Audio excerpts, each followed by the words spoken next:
Well, you can hear the crowd coming to their feet. Pace car is off. It's Halloween. The monster on this day is this track. It eats race cars for lunch. 500 miles of terror for the drivers. 500 miles of excitement for us. And as they come through the tri-oval, we get ready for the biggest race in the chase. We're green at Talladega.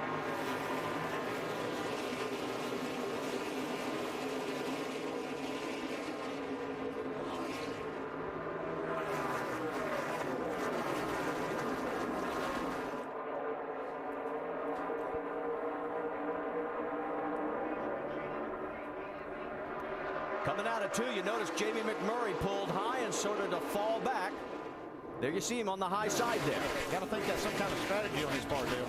Yeah, absolutely. You know, we're going to see different drivers do different things, but Jamie feels like they're dropping back and hanging out. This is a long, long race. That gives him the best opportunity to be there when it matters. How about front row Joe up on the outside there, coming through 3 and 4? Nemechek in the 87, planning to go the distance today. Both of his cars did make the show. Jeff Fuller in the other one, and we told you he fell to the back. No cars went to the rear, and here we go as we get ready to go past lap number 1. We're going to have 3 wide in multiple sections of the track. Yeah, they started out 2 wide. That didn't last very long. As you can see, 3 wide all the way back from about 3rd spot on. That's great to see Joe Nemechek lead that first lap. Look at him out front. Now he's hung out in the middle. Now he goes to the high side. Gonna get a big push. Got Dale Jr. right behind him. Boy, he played that perfectly, too, and that's what we'll have to see all day. That's a chance you take, pulling in front of those cars, but, man, you can get a nice push. Here goes Boyer down low with Montoya behind. Now Nemechek slides up higher. Here goes Jr. He's going to go around him. Yeah, and here comes Kevin Harvick. We know he wants to try to lead this race early and a lot. Coming through the tri-oval for lap number 2. And we'll have our second official leader. It'll be Dale Earnhardt Jr. Could it be at the stripe? Well, it could be. Kevin Harvick got those 5 points. That's how quickly it can change. It might change 3 times before they get back. See Junior making a move on the inside, coming back on him. Saw how far Nemechek, he's back about 7 rows now. I think Kevin Harvick has established that he is one of the best restrictor plate drivers out there right now. See Denny Hamlin all the way down below the double yellow line, which is out of bounds, but he wasn't advanced in his position. He's headed towards the back to hang out. Well, he said that if he couldn't get up front, he was going to slide back. There he is, and we already knew Jimmy Johnson was going to go back to the back and sort of lay back there and let things sort out. So there they are, nose to tail. Meanwhile, Kevin Harvick, as you can see, we're going to have another lead change. Here comes Clint Boyer and Dale Earnhardt Jr., and Jr. leads that lap. 3 leaders in 3 laps. I don't know if it's possible. We could have 188 lead changes. Obviously, we don't have that many different leaders. Kurt Busch now in second, right behind Jr. Here comes Clint Boyer. He's got 2 cars helping him. Montoya and Harvick. See just how quickly all of this changes. Harvick looked like he was going to drop back maybe outside the top 10. He got a nice push, got his momentum going back forward. See, Boyer stretches out a little bit. That may give Montoya the opportunity to come back and make a pass before they get back to the line again. Coming to the stripe. Who's going to lead? Lap number 4. Officially, Clint Boyer. No, how about officially Montoya? Let's update. Jeff Fuller has taken his car behind the wall. Meanwhile, we've got 3 wide in the middle of this field.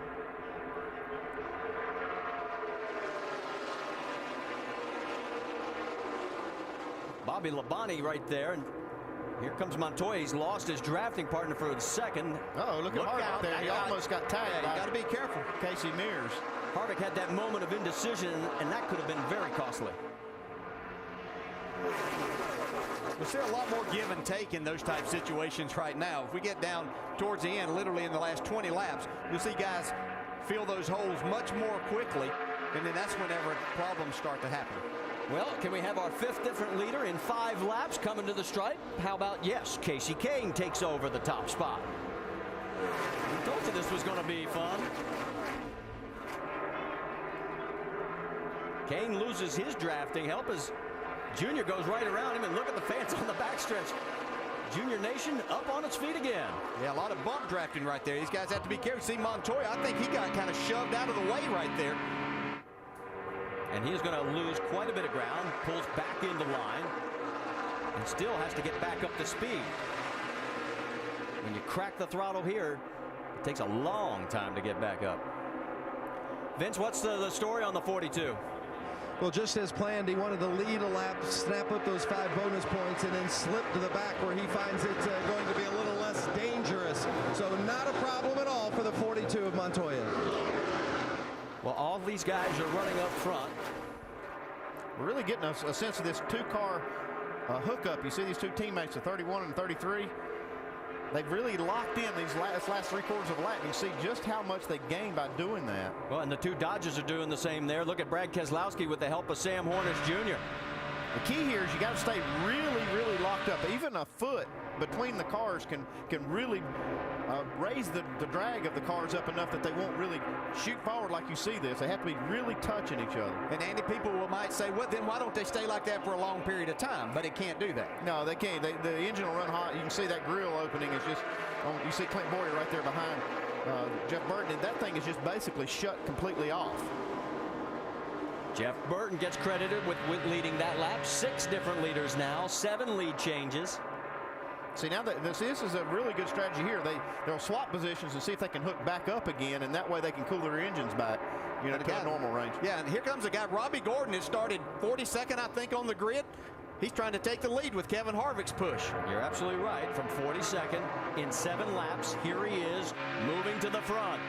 On the high side, you've got Keselowski. Yeah, he may not make it back as the leader. You can see Harvick had to get off his bumper. He gave him such a shove out there. I think Robbie's going to get hung in the middle here. Might be getting a bump draft right here, though. While all this is going on, 5 chase contenders are 35th or deeper in the field. They're playing it safe. I think that's by design. Yep. Boyer leads that lap. Kurt Busch second. Earnhardt, Robbie Gordon, Keselowski credited with 5th. See another good drafter up front. See that 55 in that top lane. 3rd car back, Michael Walker. Doesn't get a lot of seat time lately, but he's really good on these restrictor plate tracks. Yeah, I was talking to Michael the other night at a function. He and Darrell had to raise money, and he was really excited about his opportunity to come in here with an opportunity, what he felt like, to win the race. I just hope he isn't dressed like he was yesterday. Me too. For anybody who didn't see, they had a Halloween costume and a little shuffling there. Mrs. Howell from Gilligan's Island. That's right, I said Mrs. See, Keselowski's going to try to get the lead here at the line. He does it. Yep, Brad's going to take the lead. So Keselowski now our 8th different leader. 9 lead changes in 9 laps. On board with Clint Boyer. You just can't lead 2 laps in a row at the start-finish line. Just incredible what these cars do in the draft. The cars are so big, they make such a big hole in the air that it's just hard for anybody to stay out front. There's a big vacuum behind these groups of cars, and it just pulls all these other cars up front. See Michael Walker there giving Sam Hornish a big push. They got a nice lead there. If he can stay on his bumper, Sam should be able to lead this lap. That's how it's done right there. We'll watch him hang him out here in just a minute. Michael will want to lead this before long.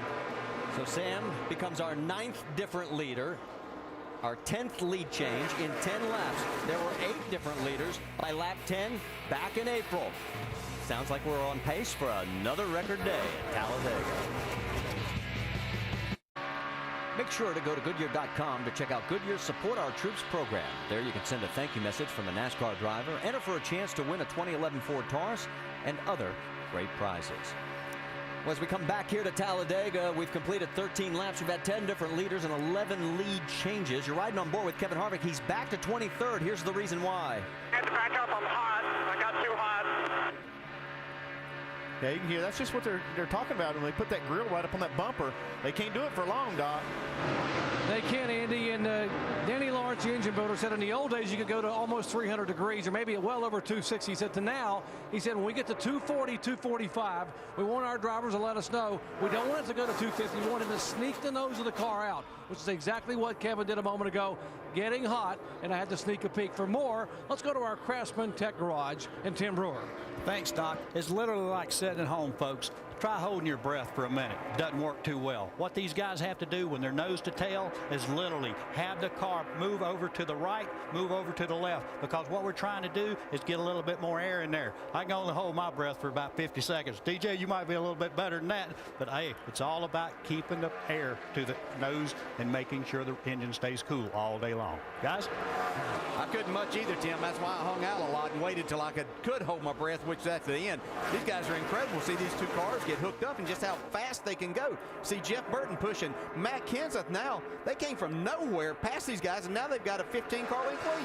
And behind those two, it's Clint Boyer, Dale Jr., Kurt Busch, Aric Almirola, Bobby Labonte, Reagan, Robbie Gordon, Casey Kane. That's your top 10. And Harvick has jumped all the way back up, I should say, to 9th, with Bobby Labonte rounding out the top 10. So from 23rd to 9th in about 2 laps. Yeah, hang around. We'll change all of those numbers again in a minute. You see right back in the pack right there, you see Sam Hornish and Michael Waltrip. They got out front by a couple of seconds a while ago doing this 2-car draft, but then they just couldn't do it. Cars got hot. They had to swap, and when they did that, this whole group just swarmed on them. They were literally running a second faster than the 3rd and 4th place cars. 2 can do it better than the pack, but they can't do it as long. And there we just saw Kenseth and Burton do the same thing. They were over a full second faster than the rest of the field. Look how much distance they've gained on them. It's incredible. They're flying down the backstretch now. Now watch this. They're going to get side by side, and now they're going to create a lot of drag. They're going to slow way up. This group behind them is going to come like a freight train. Yeah, they're just going to swap spots here for a second. Kenseth's going to get in behind Burton. He's going to try to do the same thing so they can keep a lot of this lead. If they can lock it up real quick. Yeah, and they did. Kenseth was able to do that. I would imagine Jeff Burton was dragging his brake just a little bit to make sure that he could lock on there and they could stay out front. Strange bedfellows, so to speak. You've got Chevy and a Ford teaming up right now with Burton and Harvick. And right behind them, you can see that here come 2 of the Dodges. Well, the 2 leaders were a full second slower that lap than the lap previous. When they made that swap, it cost them a second. Kurt Busch has now got Sam Hornish in tow. Yeah, we can already see that Sam Hornish has a fast race car. He's able to push these guys and make a big gain. Dave, you've got more? Well, this would be the one that would be more planned, working with your teammate to run up on these guys, and it looks like they're going to catch them and pass them. The one with Michael Waltrip a few laps ago, I did confirm with their pit box the fact that they didn't plan that one. That's just the kind of thing that happens here at Talladega. You see someone going to the front, you think you can run with them, and you go. But now the teammates hooking up and trying to take the lead at the start-finish line.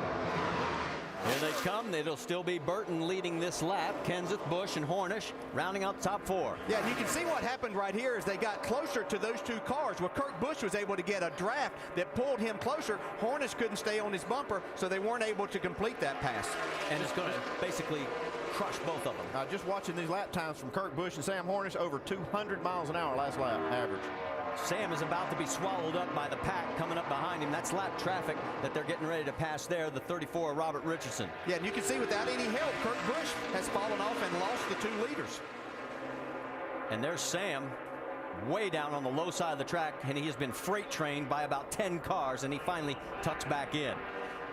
Right now, it is Burton and Matt Kenseth. They're running up front by about, 20 car lengths. It'll probably change by the time we come back.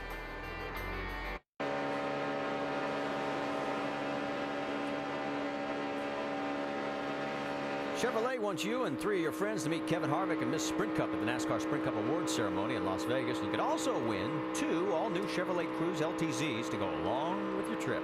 For a chance to win, enter at winyourchevy.com. Back here at Talladega, you're on board with Tony Stewart, and you're saying, wait a minute, there's nobody in front, there's nobody behind. That's because he had a problem, guys. It looked like he had a flat left front tire. Don't know exactly what happened, Dave. Vince, I'm sorry. Yep, that's okay. Mark Martin had come on the radio a lap before and said he thought he saw a little smoke coming from the front tire of Tony Stewart. Stewart says there was no contact, but certainly cut it down. You can see the Goodyear officials looking it over. Averted disaster there, being able to get in quickly and change floor without any damage to the fenders. He's one lap down in 41st, but he is not in the lucky dog position. That's Robert Richardson Jr. Two cars are off the track right now, Dave Blaney and Jeff Fuller. Here are the race leaders coming up on Tony, and there's the rest of the pack. Pick your favorite driver. Up front, it is Burton and Kenseth. They've sort of freight trained themselves away from the pack. Behind them by 1.3 seconds, Clint Boyer, Brad Keselowski, Kasey Kahne, and Kevin Harvick is now back up into the 6th position. Kurt Busch is in 8th with Regan Smith in between him and 7th. Yeah, and Tony's biggest problem now is he's going 2 laps down as they go by him. So he'll have to hope that maybe this can cycle through to where these other guys have to make a green flag pit stop.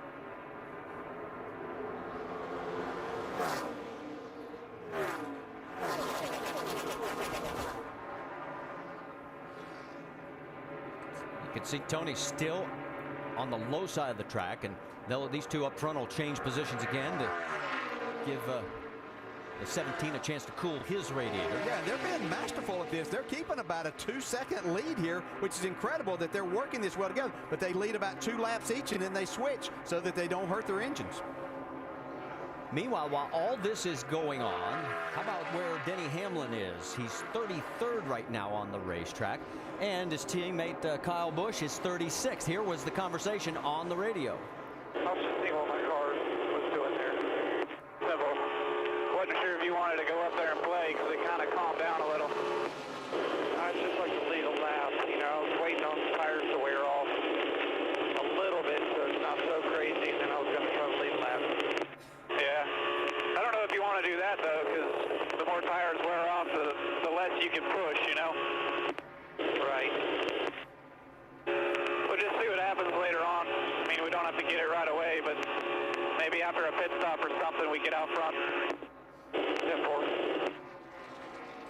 Yeah, and there's different ways to look at this. You know, if I were going to employ that strategy that they are back there, I would wait and maybe stay out a lap on the green flag stops to lead a lap. Or if it happens to be under caution, you can also stay out if you're going to hang out at the back anyway. It doesn't hurt you. So there are different ways to go about it. Some point in time, you got to know what your car will do throughout the day. Yeah, from where they are, it's got a lot of cars to pass and a lot of risk getting there. Well, let's get an update on Denny Hamlin from Vince.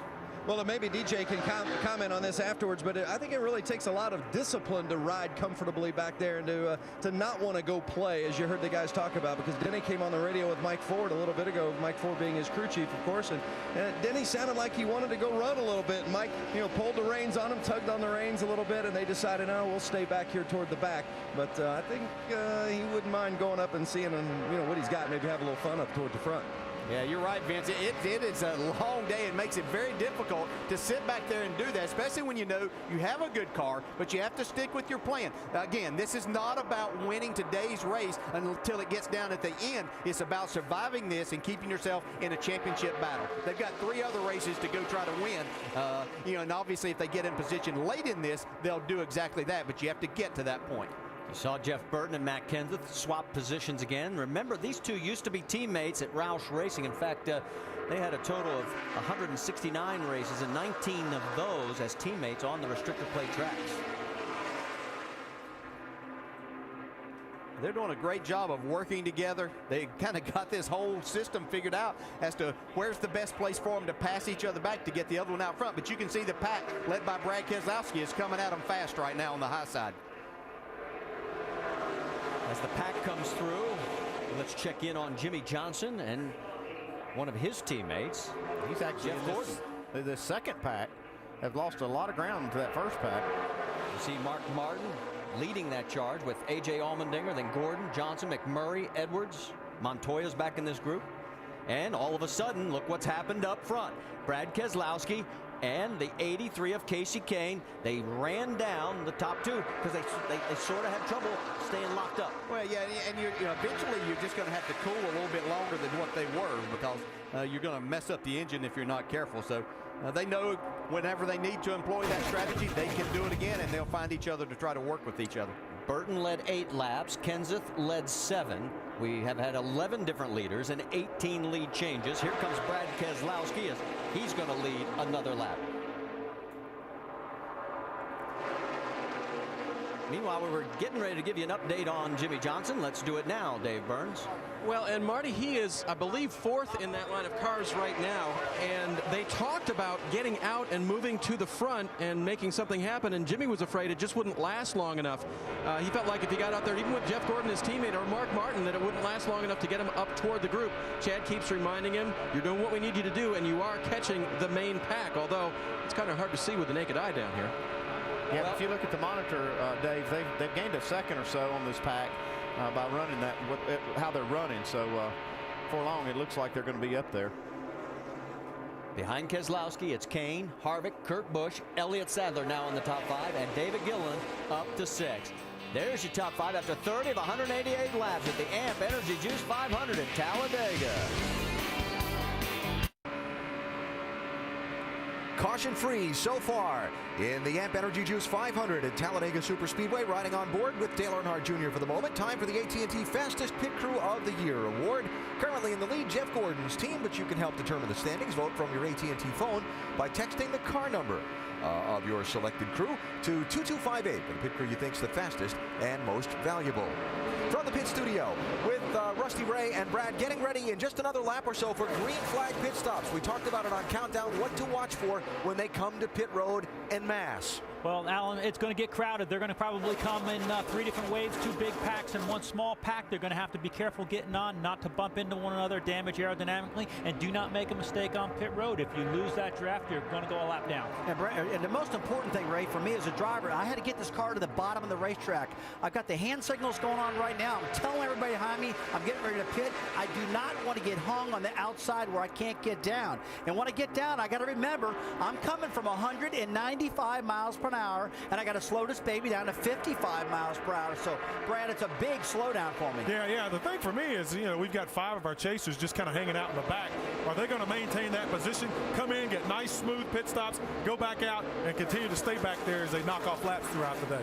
It's been a game of swap the lead at the front of the pack so far today. 21 lead changes among 11 drivers through the first 35 laps, and the 2-car draft has been a big story. 2 drivers hooking up bumper to bumper and pushing their way to the front. We see it now with Clint Boyer, 33, and Jeff Burton, 31. Yeah, Alan, but it's been pretty dangerous. We're hearing a lot of drivers who are running in that second position are overheating, and they've got to cool the engine off and pull back out. My problem with that is they keep overheating, then cooling the motor, overheating, cooling the motor, back and forth.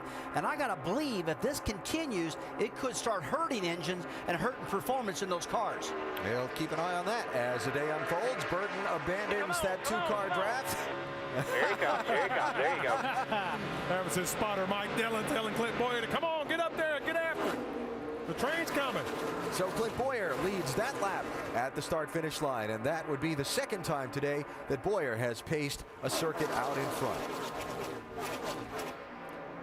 Hearing some chatter on some of the team's radios that we'll see these green flag pit stops somewhere in the next couple of laps. So begin to look for the hands waving inside the windshields of the cars. Drivers trying to signal the guys behind them that they're getting ready to turn left. And another thing you got to remember, too, a lot of these guys are going to do right side pit stops, just right side tires. Here we go. They got to make sure they don't lock up the tires and flat spot them, because they don't want that to happen right now. Cars peeling off, heading to pit road, while another train continues on around the racetrack. Keselowski, Kurt Busch, David Gilliland, Sam Hornish Jr., Dale Earnhardt Jr. On pit road, we go to Dave Burns. Penske teammates on pit road. The 12 car had gotten a little bit hot pushing other cars, so they may take a look at removal of a little bit of tape. The 2 car for Kurt Busch, he was tight coming off of the corners, and the left rear wedge is going to be the call on the 2 car. 4 tire stops for both of these Penske cars.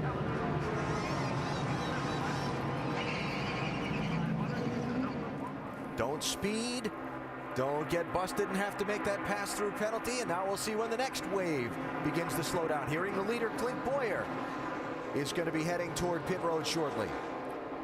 Not this lap. Being in that early wave is not a bad thing, because you come in, your pit road's clean. As those guys come in, you'll lose time. The more cars that want to hit pit road at the same time will get jammed up. Sometimes it's good to be in that early wave if it doesn't affect your fuel mileage for the rest of the race. Kyle Busch in for his stop along with Denny Hamlin. Jamie? And you see him working it right there. Kyle Busch kind of been moving all around so far, trying to feel out his drafting partners. They're going to do a 4-tire stop here. Remember, not many adjustments you can make on these speedway cars, Vince.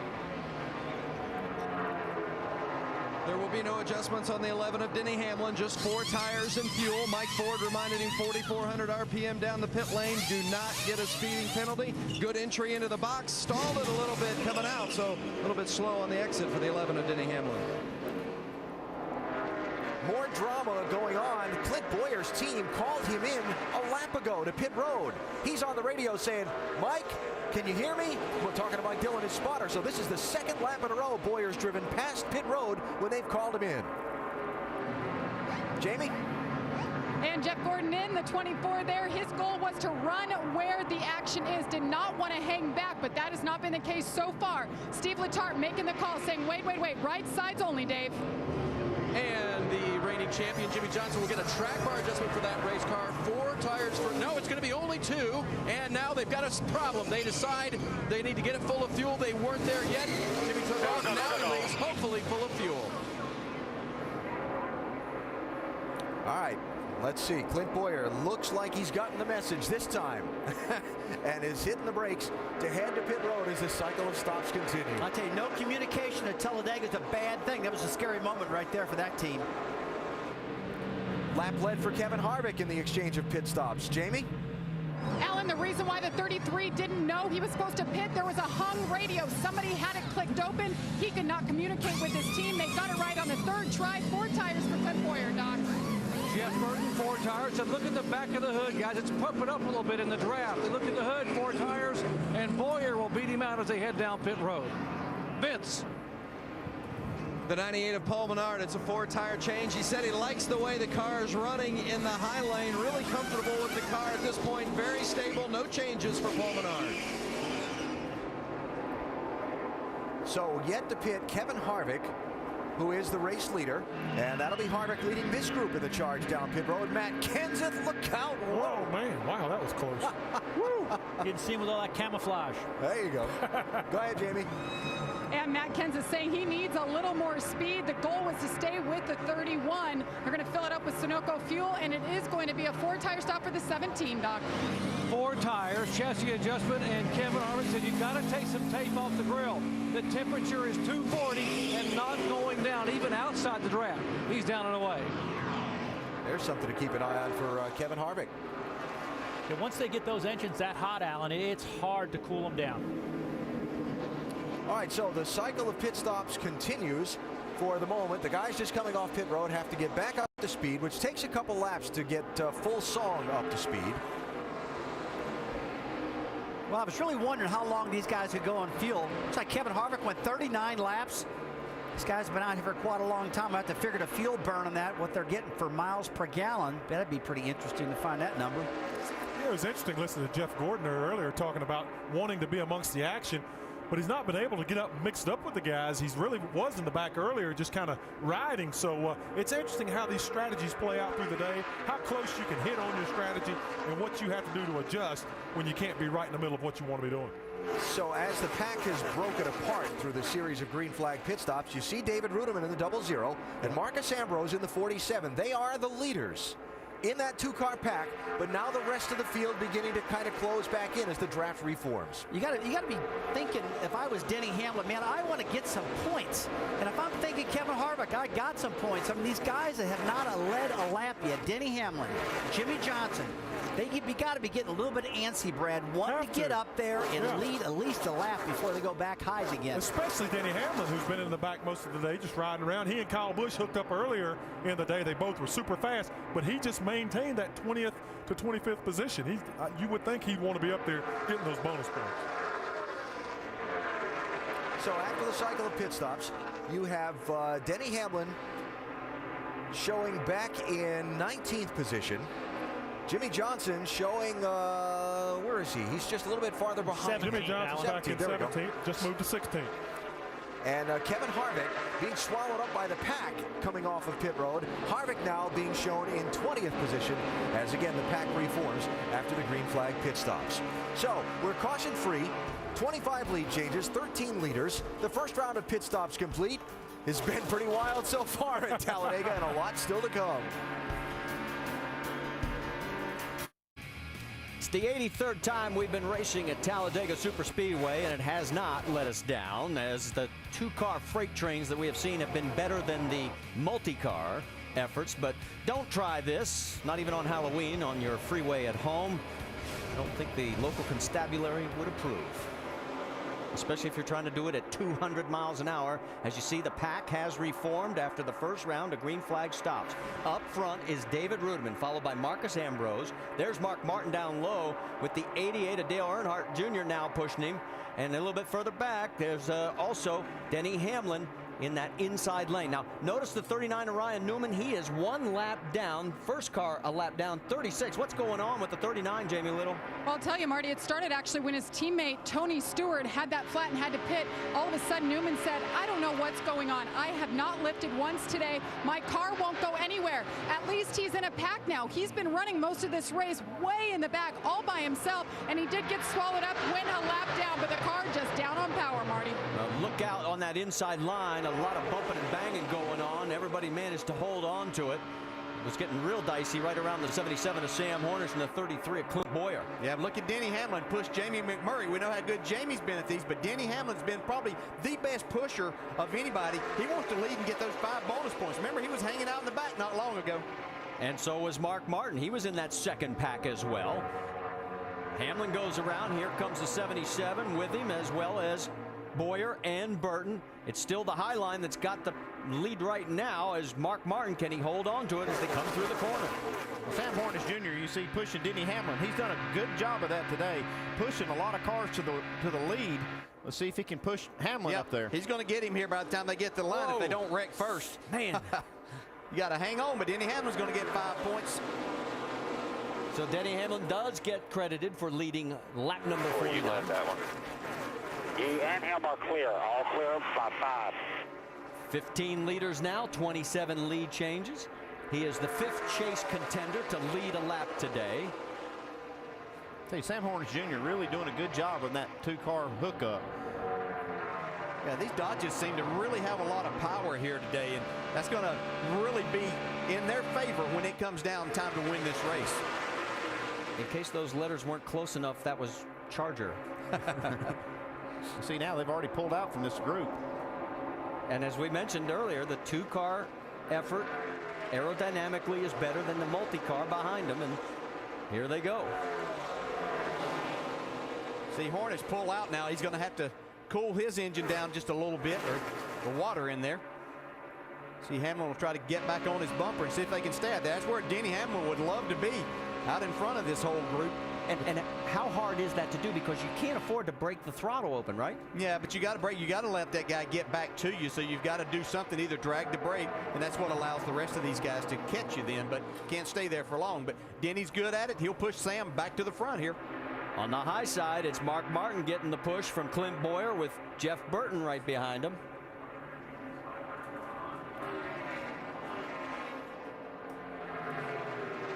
Let's see who's going to lead this lap here at Talladega as they come down towards the stripe.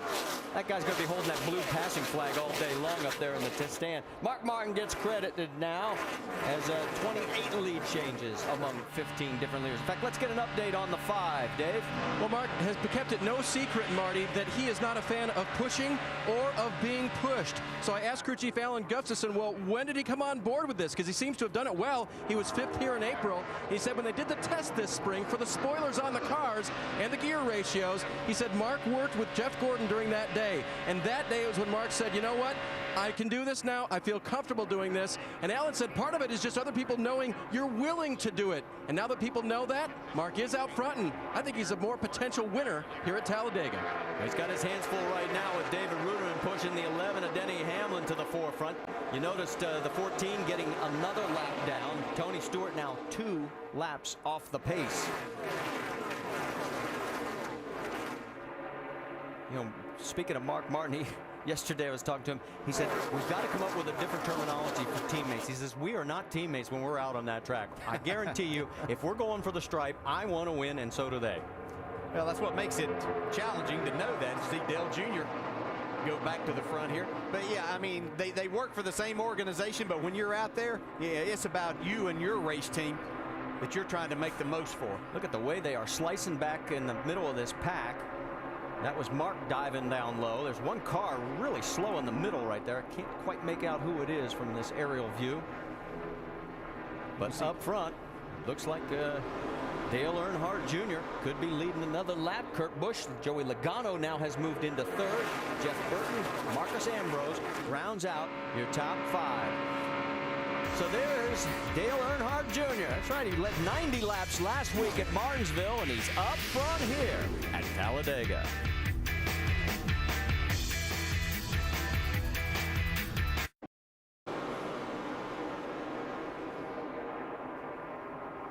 Welcome back to the AMP Energy Juice 500 here at Talladega. Make sure to go to NASCAR.com for all your latest NASCAR information. I've got 2 guys standing up here pointing all over the place. You guys are wound up today. Oh, there's just so much going on. It's just great racing to watch these guys. Yeah, you see Ambrose and Ruderman up on that outside now. They've got that 2-car hookup. See how far they can take it. Let's reset the front for you. It's Dale Earnhardt Jr. with Kurt Busch right behind him. Then Joey Logano, Montoya, Elliott Sadler. Then Hornish, Ruderman, Truex, Scott Speed. That's your top 10. But that'll change quickly.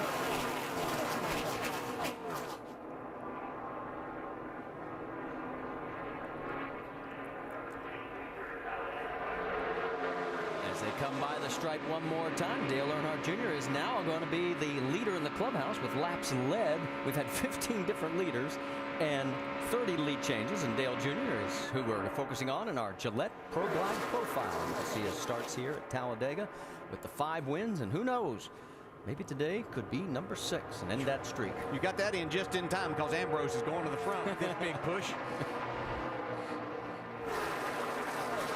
Marcus got David Ruderman. Ruderman has been doing a great job. He was pushing the boss, Michael Waltrip, around a little bit earlier. And look at it, 3 wide behind him. Here we go. Jeff Burton's in that middle, and so is Casey Mears.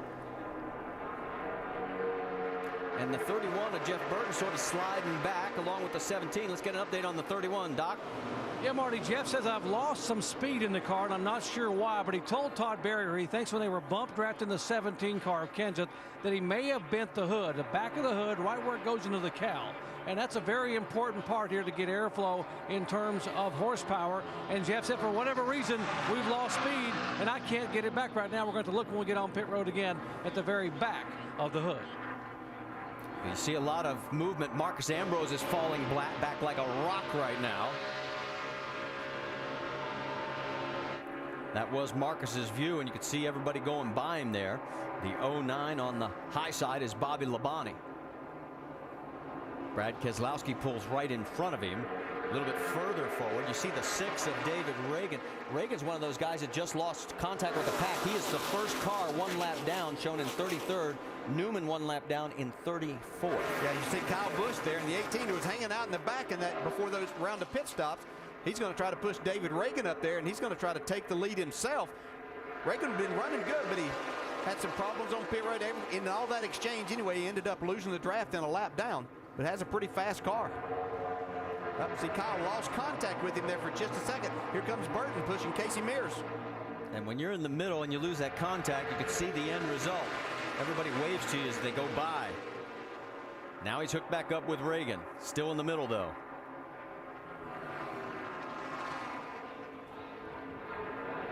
A couple more cars, including the 17 of Kenseth, pulled down into that second line. Here we come past the stripe again. It'll still be Dale Earnhardt Jr. leading. He's now led a total of 11 of the 62 laps. I know one thing, if it got down to the end of this race and I could find Jeff Burton to get on my bumper, that's who I'd want here today. He has a fast car, he has a good engine, and he knows exactly how to handle this 2-car draft. He's pushed a number of people to the lead. Now you can see he's going to hang Casey Mears out to dry. Well, maybe you wouldn't want him there. and maybe not. Maybe not on the last lap. Yeah. And for a guy who reportedly has a bad nose and maybe a problem, he's still flying. One of the problems is, you know, situations can make your car feel like it's really fast at some points, and other points you think, man, I got something wrong.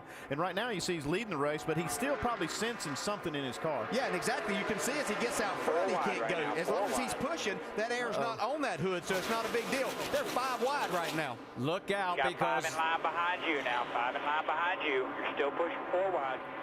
Yeah, we are. We can see that plain as day. Look at this. This is getting real dicey.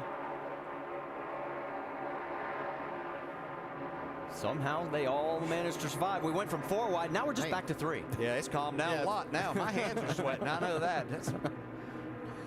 Look down low as we get another push. Looks like Harvick.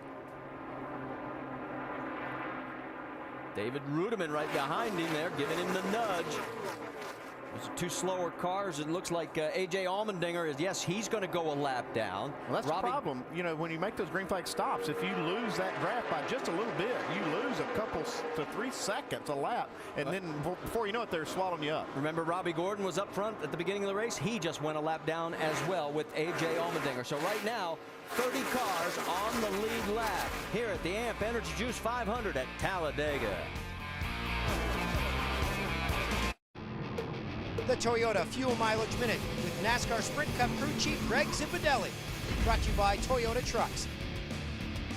The 7th stop in the chase takes us to Talladega Superspeedway in Alabama. Talladega freak show. It's all about being there at the end. You know, you'll see a lot of guys just ride around in the back, try to avoid the big one.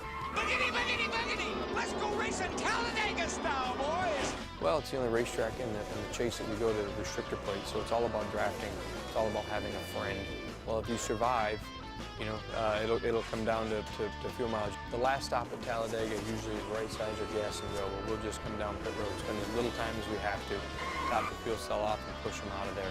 You're going to see 6-10 guys getting a wreck, sometimes 20. So, I mean, it's one of those places that you chew your nails the whole entire day. Brought to you by Toyota Trucks. Toyota's been making trucks for over 70 years.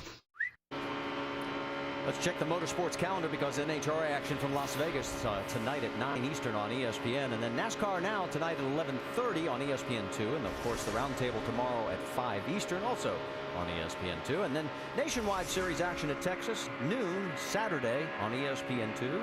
And then Sprint Cup Series from Texas presented by GoDaddy.com, 3 o'clock Eastern next Sunday on ESPN. Back here at Talladega Superspeedway, a total of 18 leaders now, 34 lead changes. Here comes Kurt Busch to lay claim to 5 bonus points as well. He's now in front of Dale Earnhardt Jr., Joey Logano, David Rudiman, Kevin Harvick, Kyle Busch, Elliott Sadler, and Juan Pablo Montoya. And we are still seeing 3 and 4 wide racing, and we are just about a third of the way through this race. Look at Montoya. You can see he went from that top lane all the way to the bottom. See what he could get moving from right there. It's just a matter of, it's a guessing game all day. You see Harvick right on the bumper of David Rudiman trying to put a little distance. Speaking of Rudiman, his boss Michael Waltrip made a pit stop during the break. He is now a lap down in 37th position. And let's check in on Jeff Gordon and company because he and Hamlin, Boyer, Jimmy Johnson, they're all running together 23rd through 26th position. Let's listen in on Jeff's radio. I don't like getting this far back, man. I don't know what these guys are doing. I mean, they're going to be, you know, if they get single file, we're gone. You know, they're gone. Oh, yeah, we definitely got to go because that just broke us up.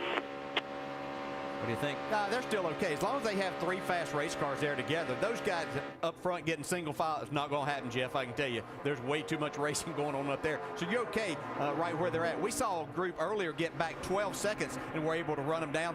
So it gets crazy up front again. Well, and they just picked up 2 seconds on the pack, and here's the reason why. Whoa! Look out! Uh-oh, here goes going across. That's Allmendinger sideways, but it looks like if he can keep it down. Get a caution.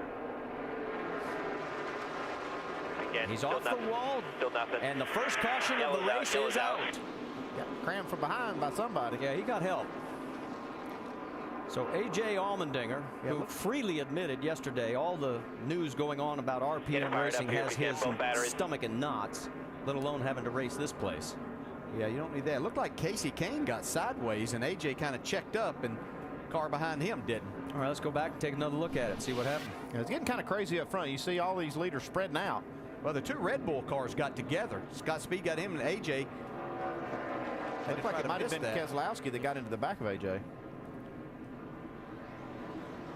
Plenty of room at that section of the track. And the only damage is to the rear of the car, as you see right there. Here's the angle from behind. See the 12? Yeah, 12 gets into the 43. We'll step aside for just a moment. Here is our first caution flies at Talladega.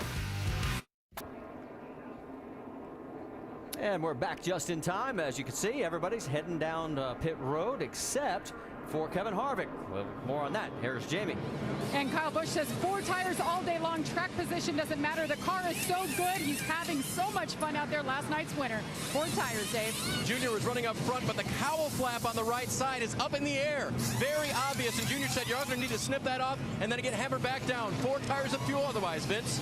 The one car, Jamie McMurray, likes his car, especially when Juan Montoya is behind him, but he says he doesn't have enough car to do much pushing himself. 4 tires, no changes for McMurray. Here's our made the faster moves on our faster race off pit road. And see Matt Kenseth with 2 tires picks up 7 spots, and the 9-spot gain for a 2-tire stop for Kasey Kahne. And the big question mark is, did Kevin Harvick make a strategical error? Gotta think so. He missed pit road entrance right there. He was the only leader that he was the leader and stayed out while everybody else came in.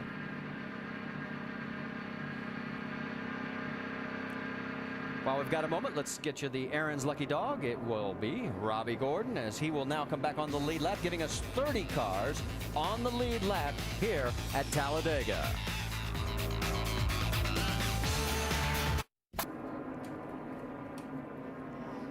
Back here at Talladega Superspeedway, as we are under our first caution of the day, as we've completed 72 of the 188 laps. All right, let's get an update on some of the strategy that was unfolding through all these pit stops. Dr. Jerry Punch, what are you hearing about the 29?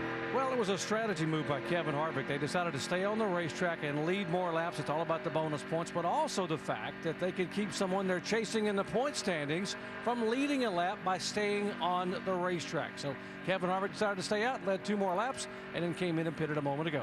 Vince.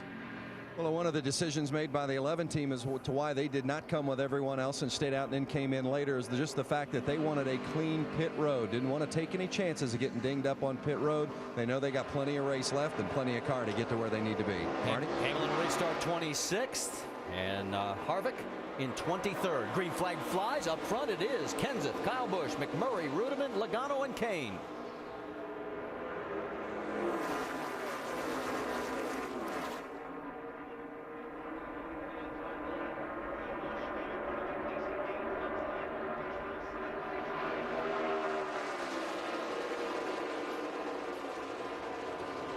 What if David Reutemann doesn't win this race, he should get the award for having the best push. He has been helping so many different people today. Here he is right behind Kyle Busch, and here comes Jamie McMurray giving Kenseth.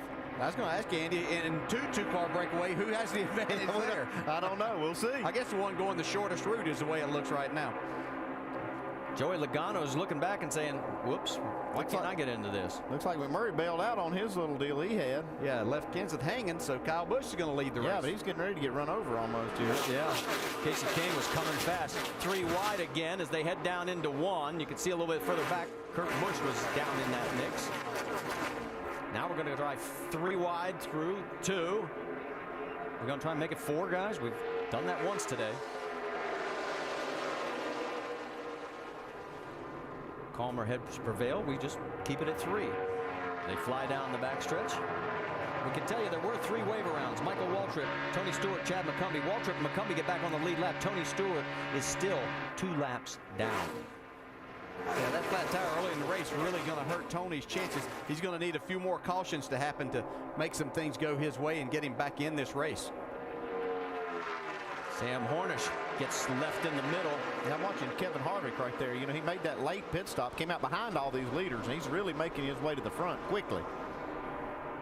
It's a 9th spot last lap. He has stayed true to the game plan. I mean, you talked about it at the beginning of the broadcast. Well, he's tried to be up front. There's been a lot of leaders, a lot of lead changes, and he's tried to be up there.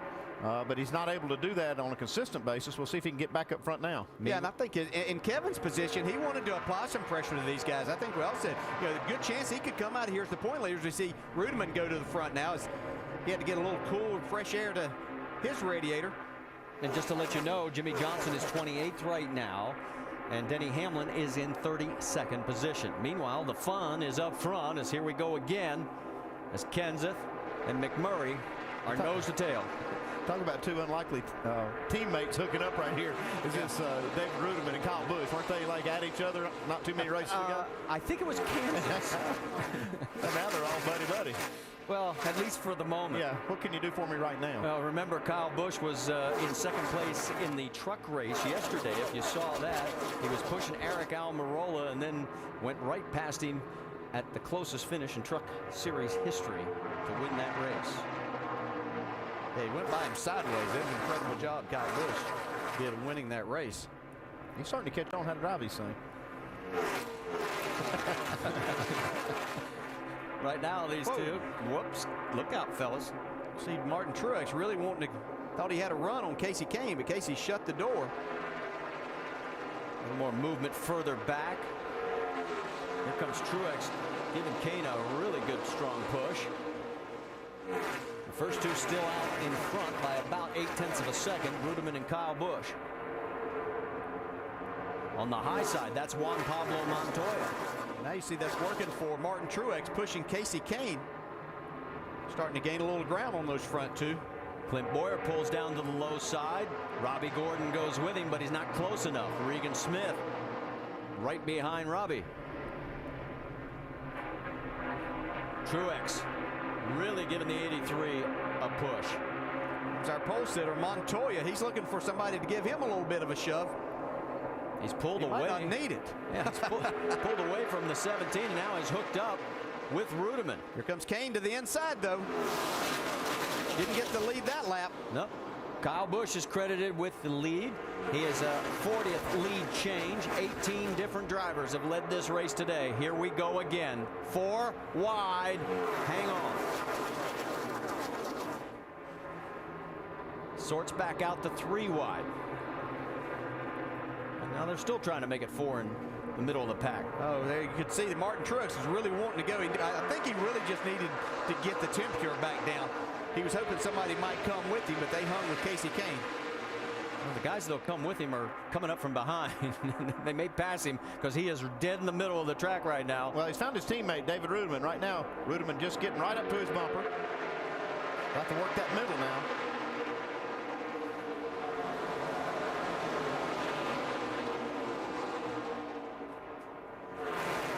Still 3 wide as they go through turn 1 and 2 again.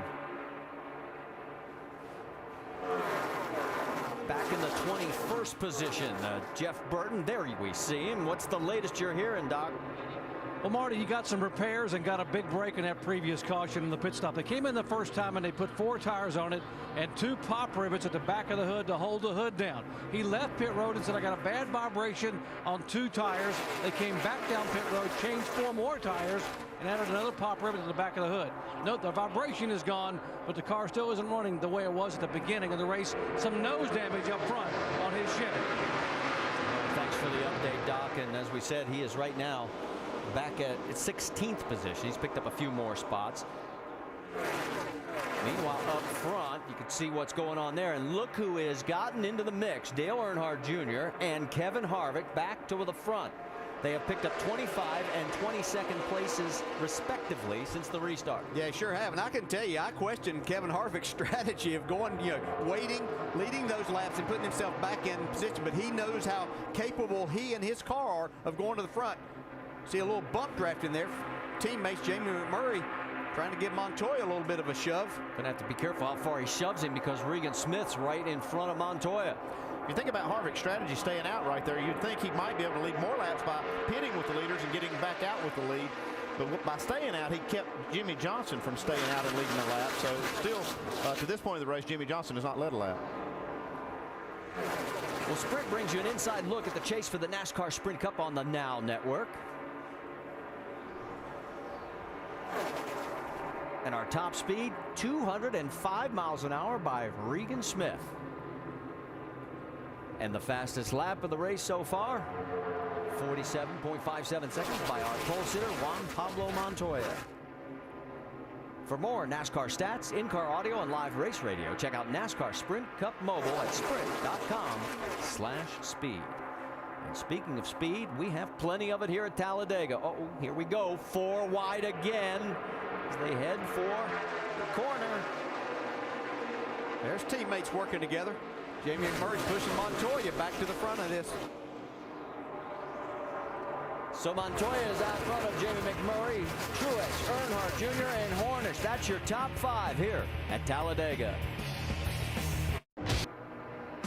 This week on ESPN's Monday Night Football, Peyton Manning and the Colts seek revenge for a Week 1 loss to AFC South rivals, the Texans, in a game where Arian Foster ran away with a stellar breakout performance. It's the Texans-Colts. It's ESPN's Monday Night Football, 8:30 Eastern. Our coverage begins at 7 Eastern with Monday Night Countdown served up by Applebee's. That was easy for me to say. Shouldn't be a lack of points scored in that game. No, I don't think Be so. pretty entertaining like this race. It sure is.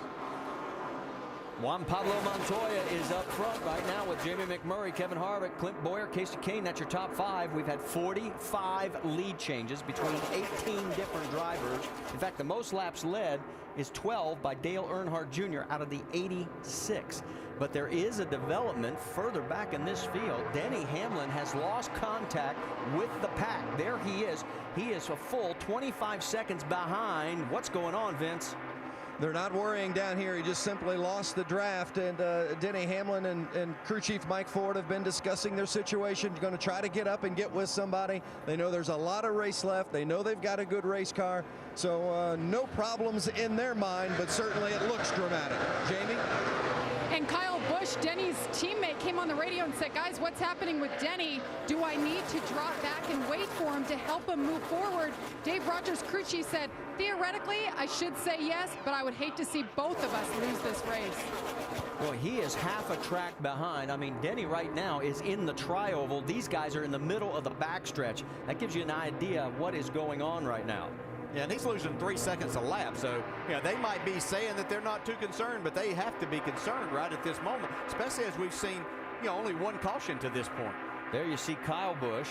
Kyle is 28th right now, and he is 4 seconds behind the race lead because he's in the mix of that pack that is freight training their way around this 2.66 mile oval. Yeah, and you might ask how Denny Hamlin could lose the draft. I mean, he has a fast race car, but if you're hanging out back there and something happens that you see and all of a sudden you jump out of the gas right quick, you can't recover, especially if nobody's pushing you from behind. And next thing you know, you're losing 3 seconds a lap, Andy, and you can't catch up. Once you lose contact, then it's done. It's over. You can't get it back unless you have somebody to run with. Well, guys, we have 100 laps to go. This is the first time today where we've seen pretty much a single file. The 2 cars right there that are on the inside line. But really, this is the first time where it hasn't been side by side.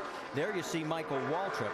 And let's listen in on his radio. He was talking about Denny Hamlin. Hey, but Levin's kind of lost it, and he's asking for some help here. The Levin is just entering the tri-oval now, so we need to think about that. He's way back, junk. He's way back. Yeah, he's just so far behind. I mean, he's over a half a lap behind Michael at this point. Yeah, you can't get back. You can't put yourself in that position right now. I don't think, even though we've seen 2 cars run faster, they're going to have a hard time. That'd be a huge chance for somebody to take. Obviously, Michael in the situation he's in, he could help a Toyota friend there. Denny is now 30 seconds behind the race leader. Rusty, you want to jump in on this? Oh, man, I tell you, I disagree with some of the stuff up there. I'd take, if I was Michael Waltrip, that 55 car, he's got nothing to lose. He's just doing a couple races a year. Go on back there and help that Toyota teammate of Denny Hamlin. Those 2 guys hooked up, they can put out some fast laps and not lose any more than he's losing. I think that's what he should do.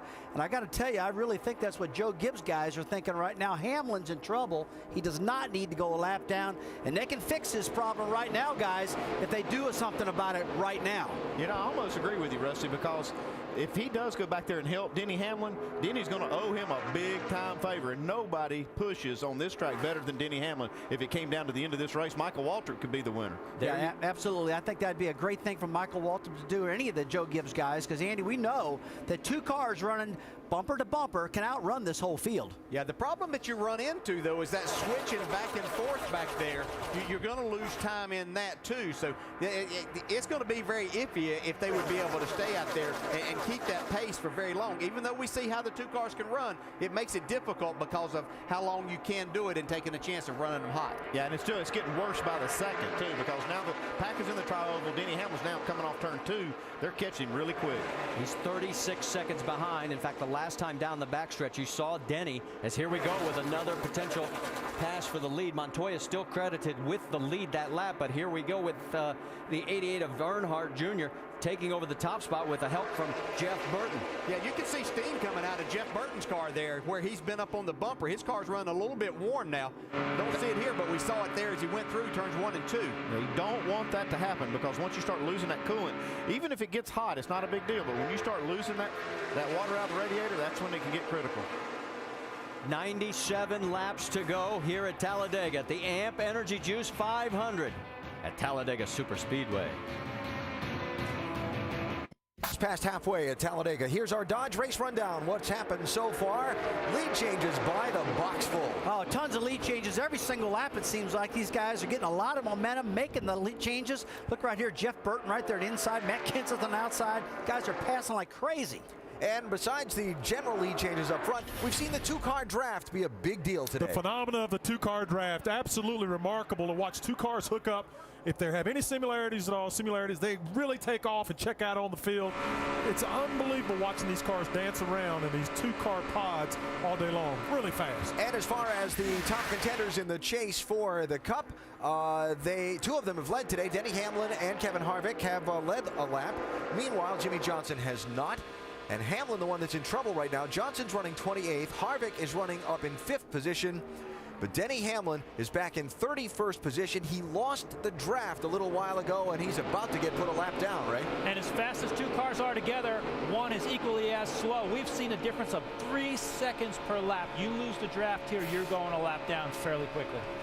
So there you see Hamlin, and just behind him, here comes the pack. Don't look in the mirror. Vince, you got something on Denny Hamlin down there for us. Well, I'll tell you, Denny Hamlin has not said a word on the radio. Mike Ford has remained calm, but I don't know how they can with that sight coming in his rearview mirror. I can tell you that Joe Gibbs and J.D. Gibbs had a conversation down below the pit box, and then Joe Gibbs went up top on the pit box and spoke with the crew chief, Mike Ford. Now, I spoke with J.D. Gibbs, and he said that they had considered trying to get one of the other Toyota teams to drop back, but the fact that Denny was so far back prohibited them from doing so. He said, right now, we just got to see what we got and what happens. Not a good position. Tell Joe it's time for the old Hail Mary play. And just a little added drama twist. Remember on the set of caution flag pit stops, a little while ago, Kevin Harvick stayed out and didn't pit with the leaders. If he continues to do that, that takes the tool of the wave around out of Hamlin's crew chief Mike Ford's hands. Yeah, we're seeing some great strategy with some of these new rules. Not only did he stop Jimmy Johnson from leading a lap, but if he's going to control a race like that, he can stop these guys from taking the wave around and getting the lap back. You know, looking at the number of cars on the lead lap, we have less cars on the lead lap than we've had here in the past, and that might be a factor of Kevin doing that. While we watch Kevin Harvick, Andy, you want to debate that, whether it takes that tool of the wave around out of their hands or not? Well, here's the only problem with that. It does if the leader stays out until they get the one to go, because that's when the wave around starts. Right. They have to make a pit stop by then if they're going to make one, and they can't. They wouldn't sit out there on a quarter of a tank of fuel just to keep somebody down a lap from taking that wave around. So I don't think you'll see them do that. I don't think we'll go to that drastic a measure, because they would have to stay out themselves. But if they stay out until one to go and then pit, that does take that away from the 11 car, right? Well, if they stay out to one to go, they have missed their opportunity to pit. They'll have to be pitting under green, because the field will be coming around to get the green while they're coming down pit road. Well, no matter what happens, I can tell you one thing. This is a huge mistake on Denny Hamlin's part. Unbelievable that nobody went back there and got him when they had the opportunity to help him. All right, so here it goes. Denny Hamlin's about to go a lap down, and now he's got some work to do as we go upstairs to Marty, DJ, and Andy. Yeah, the big question now, Alan, is he's got to find somebody to tuck in behind, because this has been a single file line for about the last 10, 12 laps. Yeah, the biggest thing, he's going to have to try to keep himself in that lucky dog spot. There are other cars one lap down, and he's going to have to try to run hard right here. And I know Rusty said it was a mistake. Sometimes, I said yesterday, I've done this type thing, following the back. It's hard work back there. You can't just go back there and sit. You have to really pay attention to what's going on. And when you get yourself in a position when nobody's behind you and anything happens, you have to check up a little bit. This is a situation you find yourself in. So maybe they'll get fortunate right here soon, get a caution where they can get back on the lead lap. Well, you saw David Ruderman open the door, and that allowed his fellow Toyota compatriot, Denny Hamlin, to slide on in. And we'll find out now. The car that Denny has to keep the tabs on, the 6 of David Ragan. If Ragan gets ahead of Denny, he would not be in the position for the lucky dog here at the AMP Energy Juice 500 at Talladega.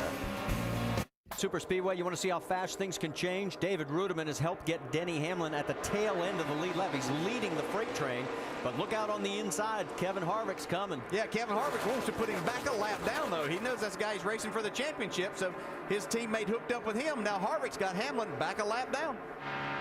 He's still in the lucky dog position. That's the one bit of good news for Denny Hamlin. Let's get an update on the 29, Doc. Just spoke with Gil Martin. He said we're going to do whatever we can to put the 11 a lap down, which they've just gone by. And he said, and by the way, if we get a caution flag, we're going to stay out again as long as we can. Whatever we have to do to keep that 48 from leading a lap. Well, let's stay on the racetrack until the green flag waves if we have to come down and pit. But we're not going to let Jimmy Johnson lead a lap if we can help it. And just to give you an idea, those 5 bonus points, how important they are right now. And of course, as we always say, this is going to change, and usually does, but look how this would shake things up. Yeah, and Harvick certainly would like to stay out here. Dale Earnhardt Jr. has led 22 laps. Harvick's got a lot more to lead, but he'd like to rack up some laps here right now, trying to get those extra bonus points for leading the most laps.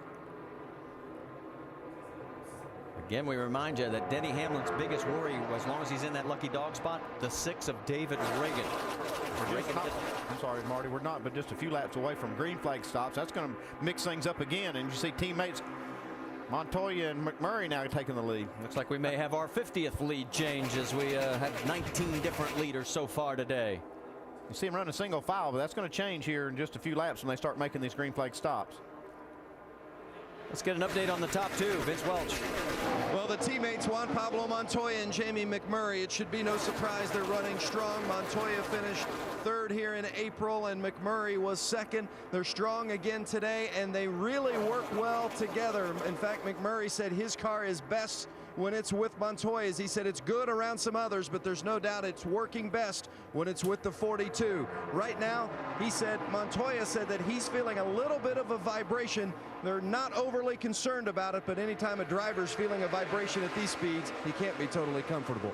Well, Juan Pablo has finished 2nd here back in April of 08 and 3rd in April earlier this year, and right now he is out in front as we look a little bit deeper back in the field and check in on Kyle Busch as he is 23rd right now. And Sprint brings you an inside look at the chase for the NASCAR Sprint Cup on the Now Network. Let's listen in. 00 says we're faster when we're leading and he's pushing. If it comes down to it, they might go to 29 because they think they're faster pushing the 29 than us. Whoever restarts up front, in front or behind each other and pushes like hell, it's all it comes down to anymore, unless they let this thing go green to the end. For more NASCAR stats, in-car audio, and live race radio, check out NASCAR Sprint Cup Mobile at sprint.com/speed. Here we go again. Matt Kenseth looks like he's going to take the point right now with Jeff Burton behind. And pit stops are just around the corner. 80 laps to go next time by here at the AMP Energy Juice 500 at Talladega. To the AMP Energy Juice 500 at Talladega, make sure to go to NASCAR.com for all your latest NASCAR information. Right now, we've had 19 different leaders, 54 lead changes here at Talladega. We still have 77 laps to go, and a total of 29 cars on the lead lap. The first car, 1 lap down, is on the inside track there, the 11 of Denny Hamlin. And 2 cars are out of this race, Dave Blaney and Jeff Fuller. Dale Earnhardt Jr., who led 90 laps last week. Look out, this could be the big one. Nice save, Jamie McMurray. Wow. Jamie wrecked, he just didn't know it. I mean, that was a heck of a save. And we mentioned the fact that pit stops were coming, and here comes 5 cars in on this lap. So another round of green flag pit stops, and we just missed having the big one. So as Dale Earnhardt Jr. leads his 23rd lap, right behind him is Boyer, Harvick, Smith, and Menard. Let's go to Jamie. And Kyle Busch taking 4 tires was the initial call. He said that's what he wants all day long. They took a tear off the windshield. These guys complaining about their sight. Let's go over to Dave. Kurt Busch in the 2 car. He'll take 4 tires, full of Sunoco fuel, no changes at all. Sam Hornish on pit road as well, the 77. So the first group of 5 cars now making their way back out, and they have to stay together. There's Kurt right behind his Penske teammate. Here comes another 7 cars heading for pit road. Dale Jr. stays out with a push from Clint Bowyer. He'll lead another lap. Jamie. Matt Kenseth making his way down pit road into his pit box. He says the car is just so slow. He's actually getting better when he pushes other manufacturers. He said, I just can't push our own right now. Wants a little more speed. I don't think they can do it here. The 99 of Carl Edwards is in. He's saying the same thing that the 17 is. They're trying to lock up and stay there to the end, but they tried it once and it didn't turn out the way they had hoped. So as they come back out, there is Carl Edwards. He did lead a couple of laps during one of our commercial breaks, and before we even got a chance to come back, he was passed. And right now getting back out on the track, Greg Biffle coming out as well. Dale Earnhardt Jr. and company. So we've got a few more cars getting ready to come in. There is Dale leading this pack. Jamie McMurray, Juan Pablo Montoya, Jeff Burton, Jimmy Johnson. A lot of cars coming in this group.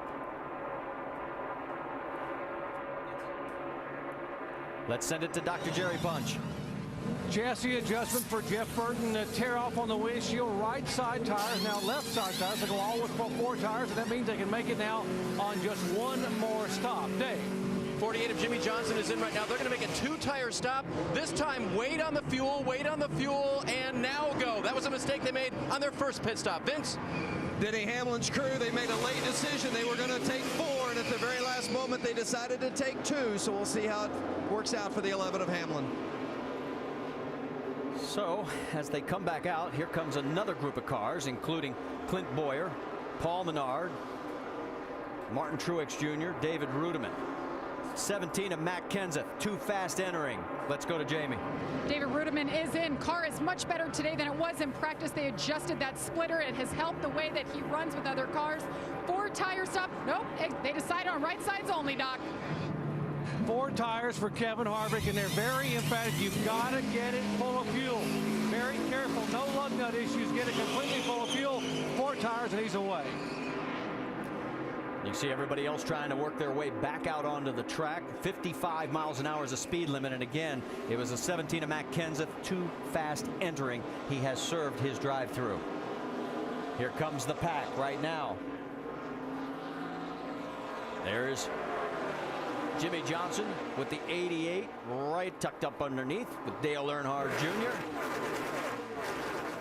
The 19 of Elliott Sadler.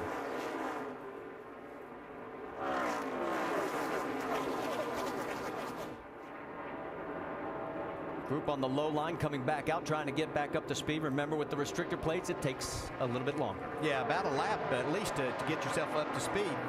So you can see these guys that have been back out there after their pit stops have a lot of momentum. Things get really dicey here whenever you're leading this. Guys trying to get in and be a part of the draft. They don't want to lose touch with that. Sometimes they'll make some moves that a little bit risky. So right now, David Rudiman is your race leader. Marcus Ambrose, Clint Bowyer, 2nd and 3rd. Truex, Johnson, they're duking it out for 4th position. And let's go back to that moment where, I mean, all 3 of us were holding our breath, and I think a lot of you were as well. Yeah, this could have been a game changer, so to speak. You see Jeff Burton just gets in. Jamie McMurray, that could have been big. Great save by Jamie. And we are still under green. Here comes Jimmy Johnson. Remember, they were trying to keep him back. Harvick was, and it doesn't look like he's been able to do it. 48 took 2 tires on that stop. Yeah, he had a lot of help from Dale Earnhardt Jr. to get to the point he is now. And now he's lost Junior, so I don't know if he's going to be able to lead this lap or not. Obviously not going to lead this one.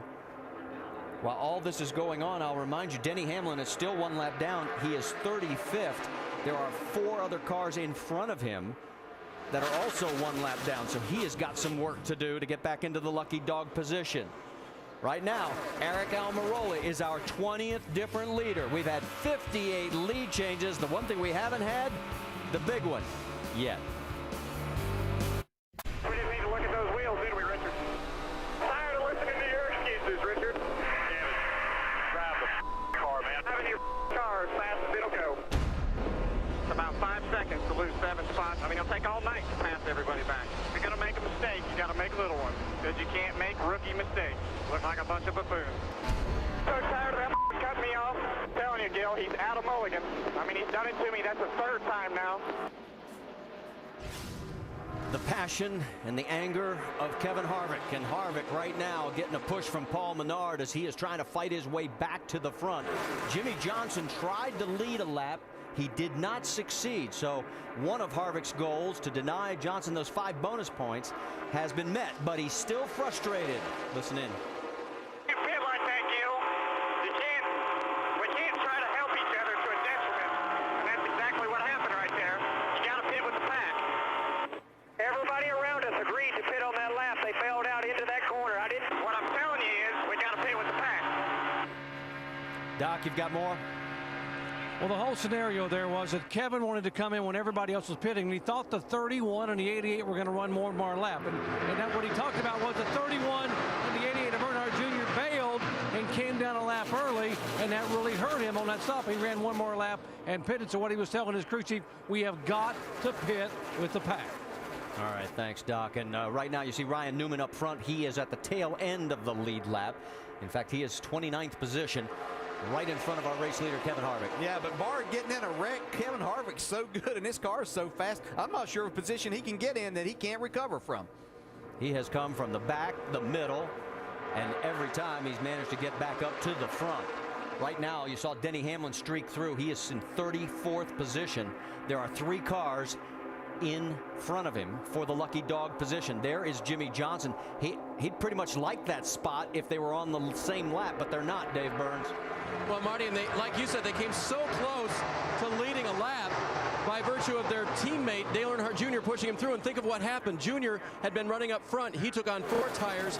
Jimmy had been running in the back. They took on 2, and they matched up pretty quickly when they got back to the track. But they did not get that lap led, and they'll try to see what they can do later. Interesting comments early in the race from crew chief Chad Knaus to spotter Earl Barbin. We're racing to win. Be cautious until that point. That's really the first time that Earl has had to call Jimmy through the pack, and he's going to have to do it again before the day's over. All right, Dave, as you can see, there's Jimmy right behind Mark Martin, 3 wide with Martin Truex in the middle. Down low, the 99, Paul Menard, and right in front of Paul, that is Denny Hamlin. Denny Hamlin's got a fight on his hands to try to get in that spot to take that lucky dog should the caution come out. There are a lot of cars here trying to get that spot. Waltrip, Bobby Labonte, Reagan. I mean, there's a passel of cars that he has got to fight for that position. There's Burton down low again. Up on the high side, Jamie McMurray.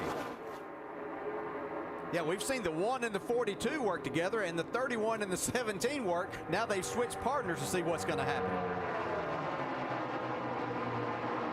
I think Kyle Busch said it best. He says you can't pick your partner. You just got to go with the guy that is moving. That's what you do. You know, that's all you can do is sit there and get yourself in a position, get somebody on your bumper that you know has a fast race car so you can go. Well, as we get ready to complete lap number 125, let's let the engines roar and the drivers to amp it up.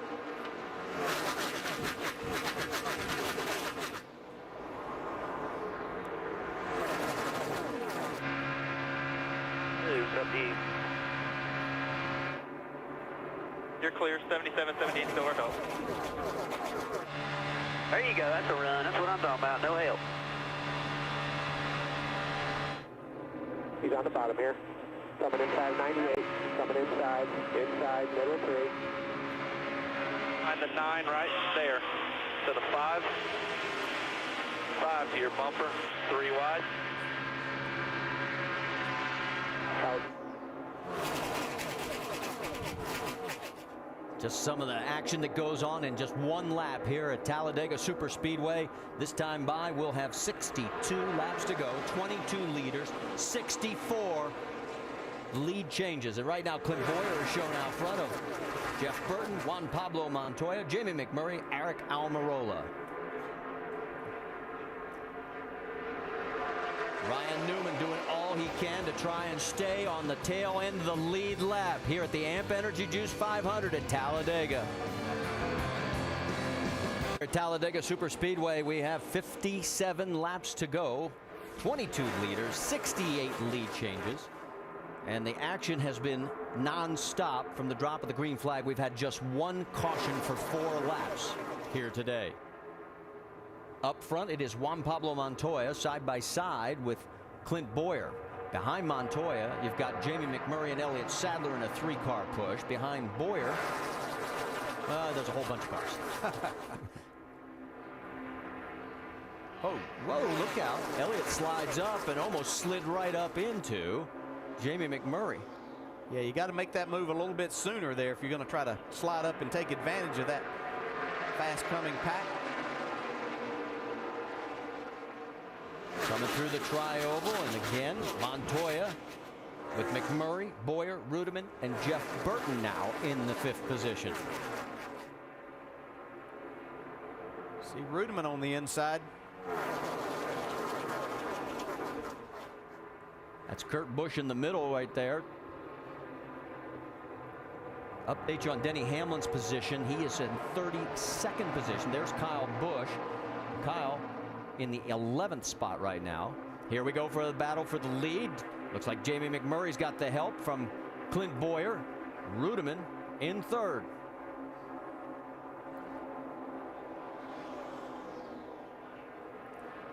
This time by, we'll have 56 laps remaining. First off, DJ, when is it go time, as we always talk about in races, or is it totally different here? Yeah, you don't really have to start going until about 15 to go. You can see how quickly you can make your way from the back to the front, but you have to know what your car is capable of doing, so that will determine a little bit as to when you need to go, but 15 laps is plenty of time. What about the intensity factor? Everybody in the back of their minds thinking about, oh, okay, we haven't had the big one yet. Well, what you're going to start seeing after we make this last pit stop is everybody trying to get themselves positioned. So the bump drafting is going to become a little more intense.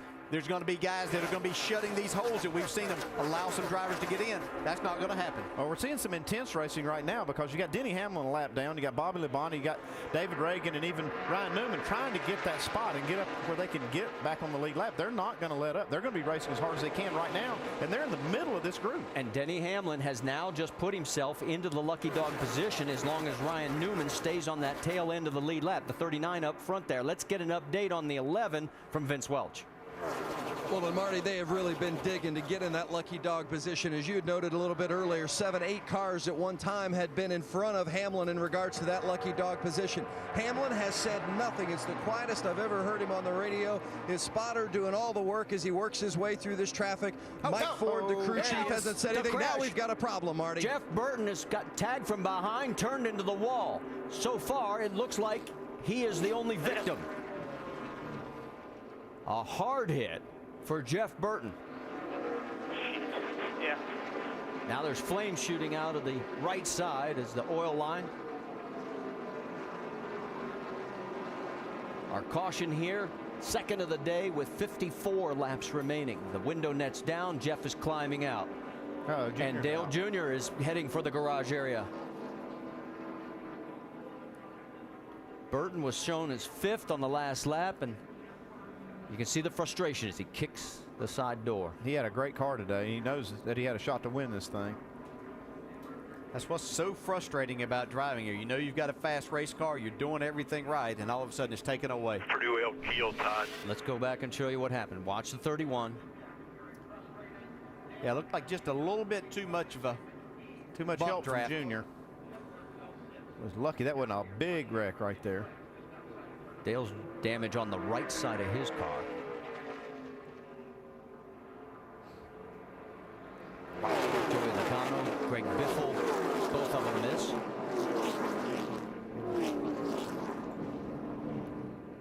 How about from Denny Hamlin's point of view? You can see right there, they're in the middle of the corner, and it doesn't take much. And We're about one. that's why NASCAR's always tried to tell them. Caution will be coming out. This bump drafting in the Caution's corners is a bad out. idea. Well, here's the bad news for Denny Hamlin. As you get one more look at this, see where the 39 is of Ryan Newman? He had just been passed again, so he is in the lucky dog position and not Hamlin. You saw Harvick come across the apron really hard there. He may have gotten some damage. And you can see how frustrated Jeff is now. He had a good race car today. Yeah, he did. All right, here we go. Another round of pit stops with 53 laps to go. Jamie Little will send it your way. Well, just before the caution flag flew, Clint Boyer was giddy on the radio, having so much fun out there leading this race. The call is 4 tires and pack it full of Sunoco fuel. Doc? Kevin Harvick says, I got into somebody, I've got damage on the splitter, and I've got something rubbing. Gil, talking about crew chief Gil Martin. They're going to change the tires and take a look. Vince.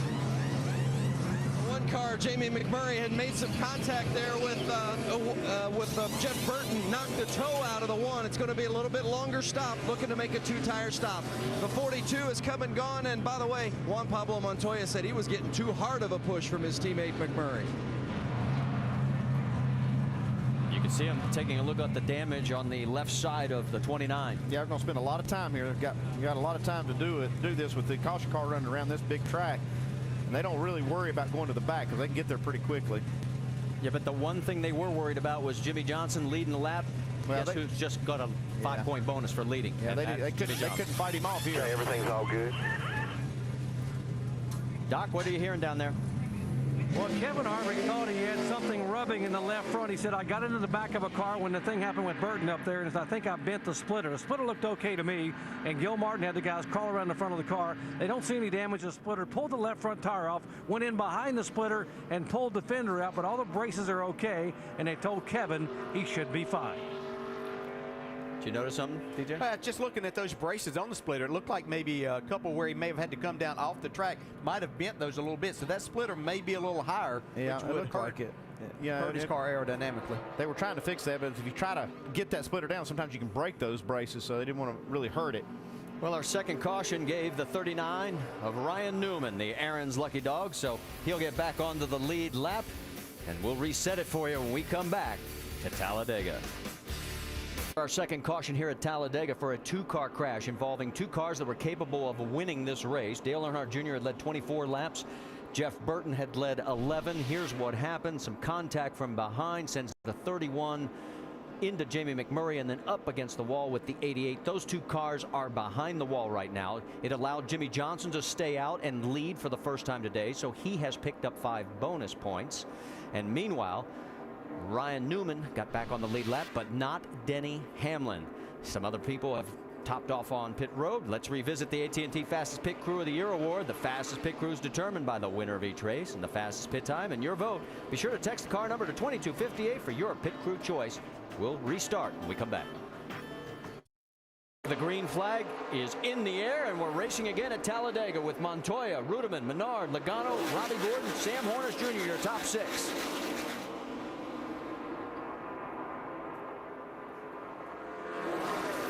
Laps of racing here at Talladega, and it looks just the same as it did when we started lap 1. And it's only going to get more exciting from this point forward. See Logano giving David Rudiman a nice push, get him back out front.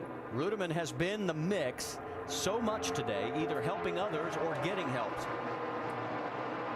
Paul Menard's got locked on to Montoya's bumper now. Let's see how quickly they can get back to the front.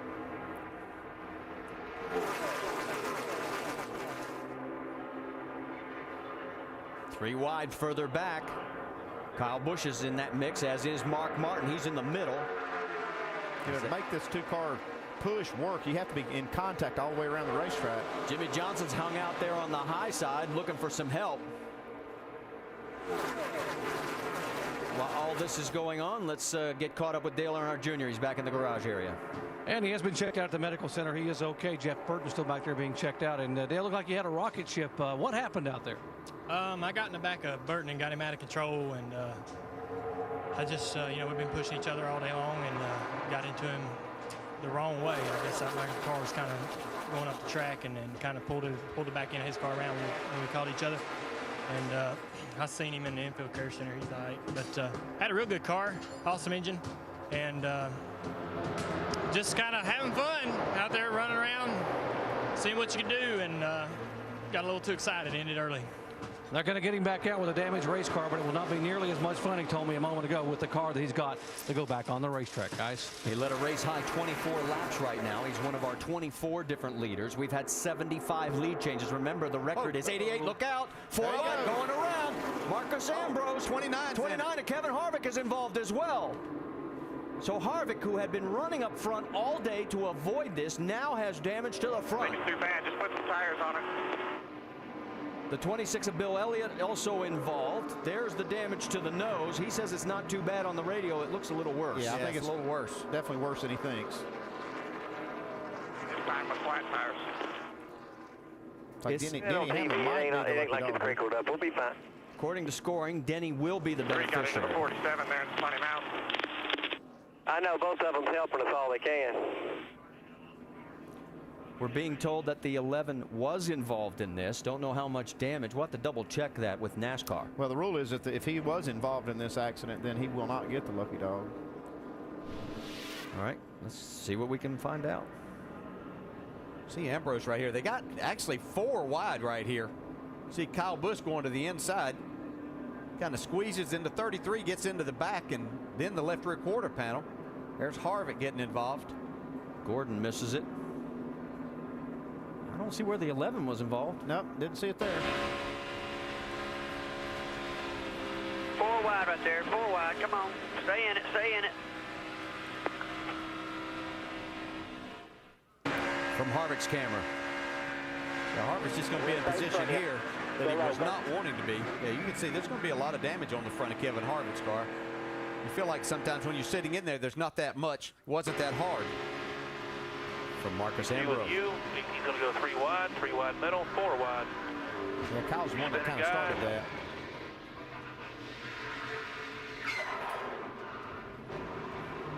All right. Get it stopped. You can see Kyle Busch goes right down to the bottom. He's not doing anything wrong. It's just that the 42 really doesn't know that he needs to give Marcus Ambrose some more room. That's where things get started, and Clint Bowyer couldn't stay off the rear bumper of Marcus Ambrose. See Jeff Gordon just sliding by. You see the 11 car right back in the back of that. I don't see him involved at all in this. Ah, there he is coming through. I don't know. Well, we'll wait for official word from NASCAR. Bill Elliott hit the wall hard down on the inside. All the way to the bottom. One's on your bumper. Trouble in front of you. Trouble in front of you. Stay on the track. Stay on the track. And we've just gotten official word from NASCAR. Yes, Denny Hamlin will get the lucky dog. He will be back on the lead lap. So the bad news for Harvick is good news for Denny Hamlin. Well, as we promised, this is far from over. Even though we have 47 laps to go, we'll sort it all out and start it over again when we come back. Back here at Talladega Superspeedway, our third caution of the day, and everybody taking advantage of this to load up on fuel, get some fresh tires, and especially with the possibility of a green-white checker. Let's send it to Jamie Little. 4th straight Talladega race that Joey Logano has led. It was a splash and go. There are no tires. Fuel only for Riga Smith. Likewise, no tires, filling up with fuel, top it off, and he's away. Dave. 48 of Jimmy Johnson's going to come down pit road, and they are going to take on 4 tires and fill it full of fuel. That last run, they would have been 5 laps short, so this is a good idea for them. Vince? The 11 car of Denny Hamlin had an open box in front of him. They're going to make a 4-tire change and give it plenty of fuel. Hamlin got the lucky dog thanks to that yellow. He's back on the lead lap. It's been a tough go so far, but they were taking a big sigh of relief when they got that lucky dog on that yellow. You see the stop, had a little bit of problem there on the right rear, pulling out the flare. And there goes the 11 of Denny Hamlin. A big fuel spill down here. And a little body work going on the 48. They got a tap in one of those crashes. The view from right on the camera that's out the back. Chad in a very familiar position, overseeing everything that goes on the 48 of Jimmy Johnson. Well, it has been one of those days at Talladega. For some, it's been exciting, and others, yeah, not so good. For the 31 of Jeff Burton and Dale Earnhardt Jr., they're out of it right now. The reason for our latest caution, Marcus Ambrose with damage to chase contender Kevin Harvick. And right now, as we get ready to go back to green flag racing, got to do a couple of things. One, there was 8 wave arounds on the caution prior. That's what allowed Denny Hamlin to get into the lucky dog position. He is now back on the lead lap. 3 this time. And right now, let's talk about Joey Logano, because he's up front, but you don't like what you see on that right front. No, they didn't change tires here, and he locked that up for quite a while. It could be flat spotted there, possibly blow out a tire. Then Denny Hamlin, he has plenty of fuel, but then watch what happens. Everybody took a bath.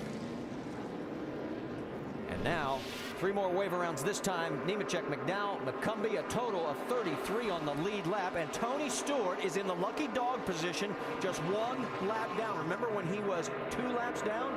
Here we go, green flag 5s. It's Logano, Kurt, and Kyle Busch. Truex, Menard, Montoya.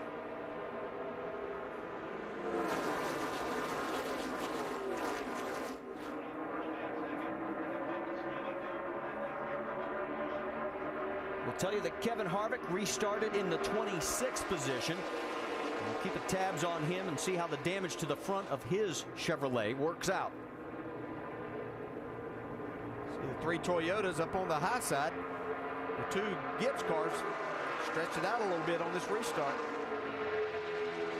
If you're wondering where Jimmy Johnson is right now, he is running in 26th position. He and Denny Hamlin are side by side.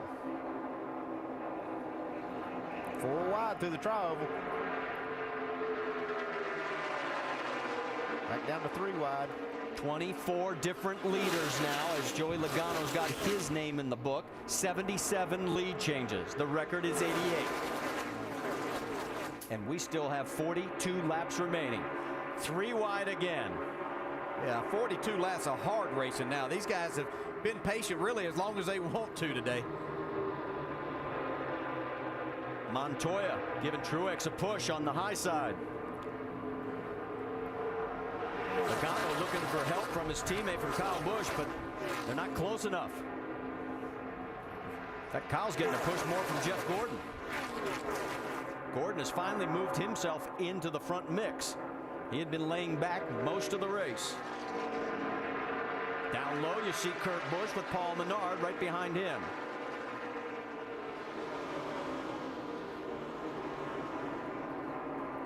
Jimmy Johnson and Denny Hamlin aren't in this first pack. They're back in this next little group that you'd see coming. They're really nose to tail, just hanging out, waiting a little bit longer before they decide to make their move. You're thinking, they're thinking that something big's still to happen? Oh, yeah, there's a lot. And there's no reason to wait back there all day and try to go now, because you're just going to possibly get yourself into something else. So you might as well wait a little bit longer. You've been patient this long. You can hang out a little longer. We can tell you Kevin Harvick is running 18th right now. Johnson 29th, Hamlin 30th. See, Jamie Murray getting ready to get lapped right here also. He's got quite a bit of damage from that previous, actually 2 cautions ago. Comes Kurt Busch. And while all this goes on, let's bring in the pit studio guys. You got some observations down there? Marty, down here with Rusty, Brad, and Ray. We've had 3 cautions, but everything's been relatively minor. All due respect to Jeff Burton, but we haven't had the big wreck yet. If you're inside these race cars, for those of you that have been there, if you're up on these pit boxes, are you getting more and more and more tense as we go? I just personally feel the intensity building. I mean, I think these guys feel like they're running out of time. Take a look at a guy like Kevin Harvick, who's got a lot of damage on his car right now. He's like, man, I got to get back in the game. I got myself in a wreck. I got myself too far back here. If I was him, I'd be up in the wheel pretty hard. And right now he's in the 13th position. And a car looks like it's running good. Last time by at the same speed as the leader, but what about Jimmy Johnson and Jeff Gordon? These guys are hanging out in the back. They don't know what's going to happen yet. They're trying to think, Ray, when's the best time to go? I can feel these guys getting impatient also.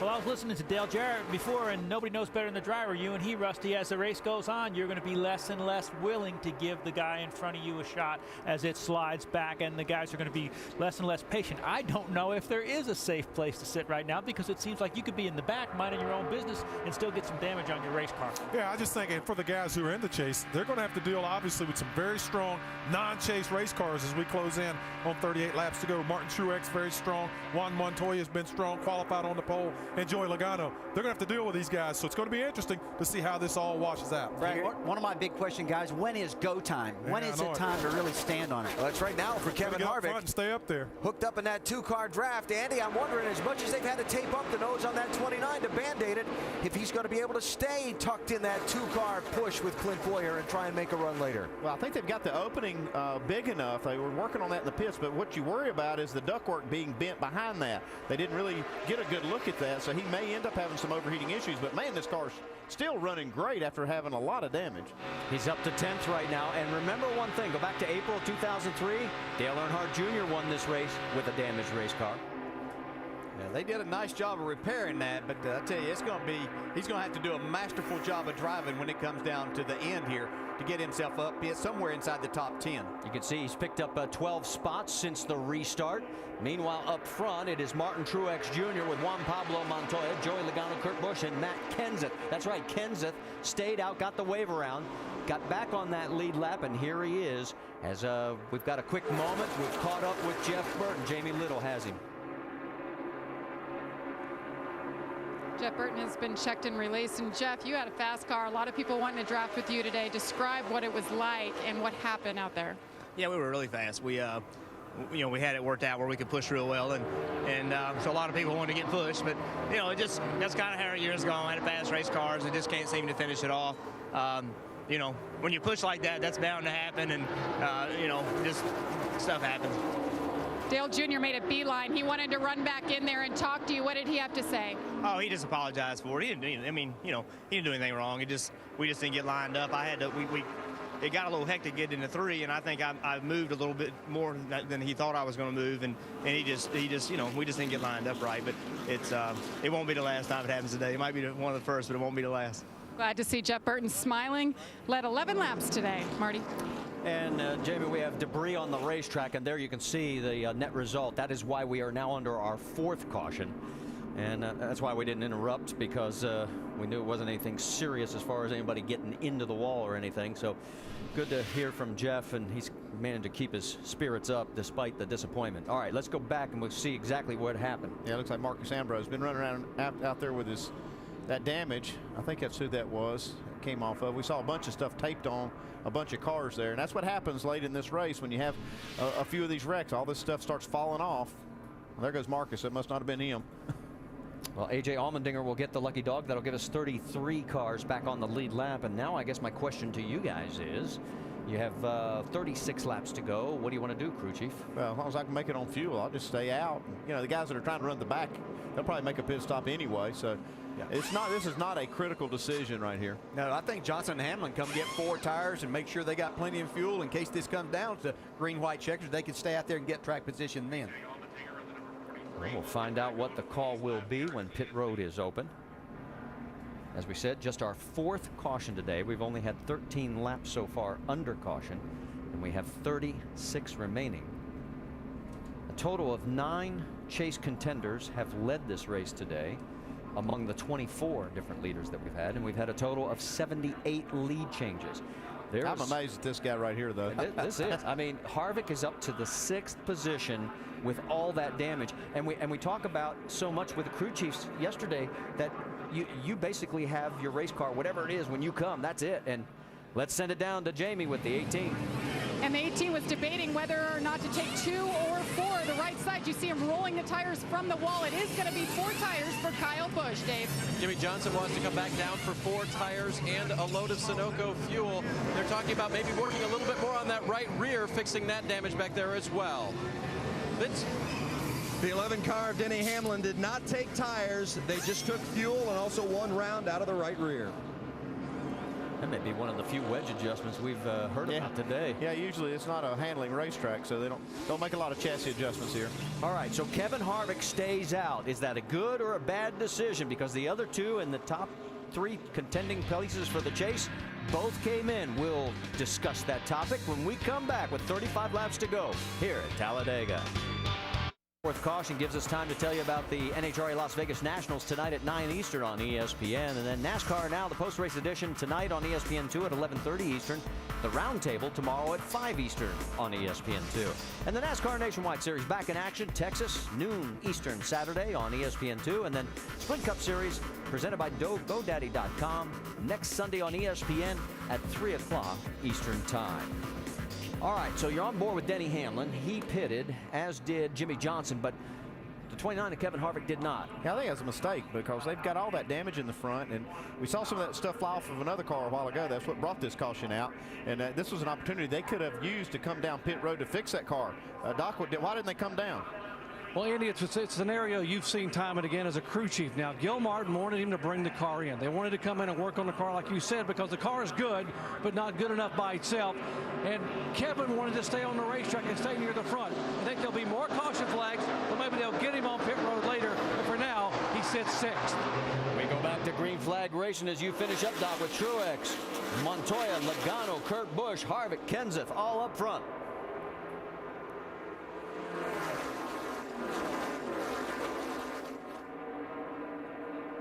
Logano giving the 42 of Montoya a push. Truex getting help from Kurt Busch. Bowyer and Matt Kenseth have hooked up.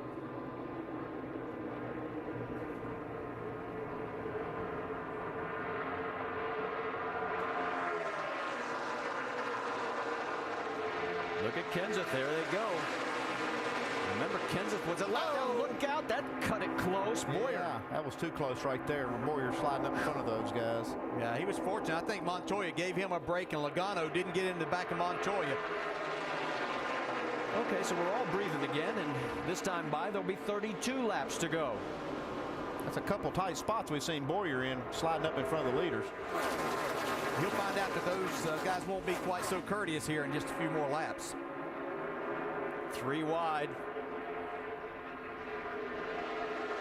That's Denny right there in the middle of it with Kyle Busch. They have finally hooked up, the two teammates. You can see those cowl flaps up there at the base of the windshield. When these cars get really close together, it changes that pressure under the hood. You see them flapping. No big deal.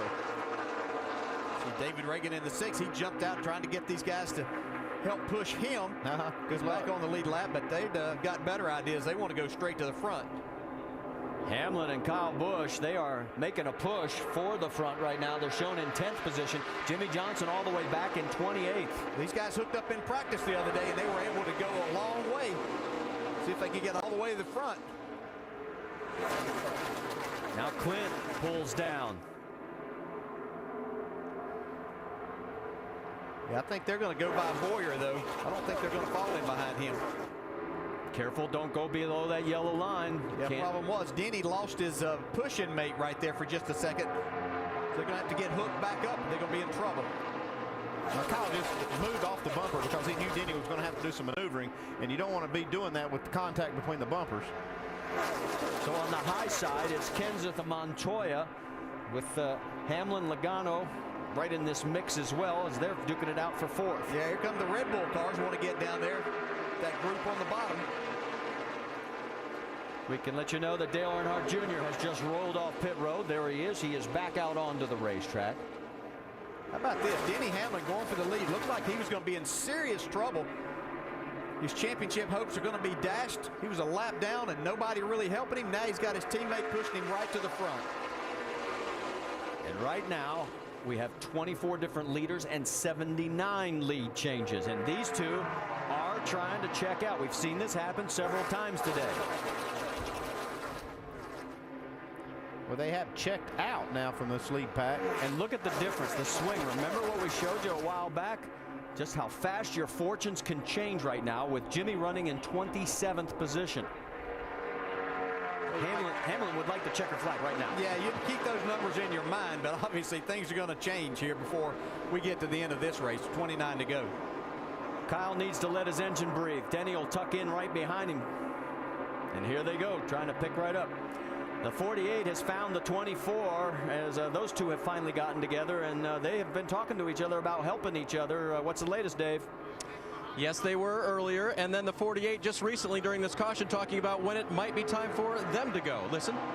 If any thoughts come to you here as to how and when as this thing's unfolding, I'm all ears because I'm just going by my gut as well. Typically, we're getting cautions around 177. You know, we just got to be wise. I think, you know, if we just start thinking about 174, 175, start thinking about easing your way up there slowly.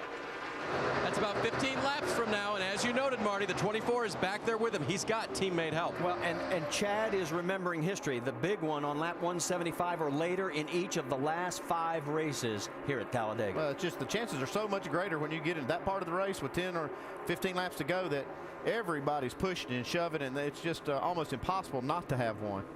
You see only 3 cars. Now 2 cars are on that inside line, and We've sort of gotten back to single file right now with Kyle Busch running up front, Denny Hamlin second, Kenseth third, Montoya, Logano rounding out your top 5. Yeah, but I like those guys' idea of that strategy of wait until somewhere inside of 15 to go. You've got plenty of time. We've seen how quickly 2 cars get hooked up together. I wasn't sure that Jeff Gordon and Jimmy Johnson were going to be on the same page of helping each other, but it looks like maybe they're ready to do that when the time comes. They're running 27 to 28th right now. 4 seconds behind the race lead.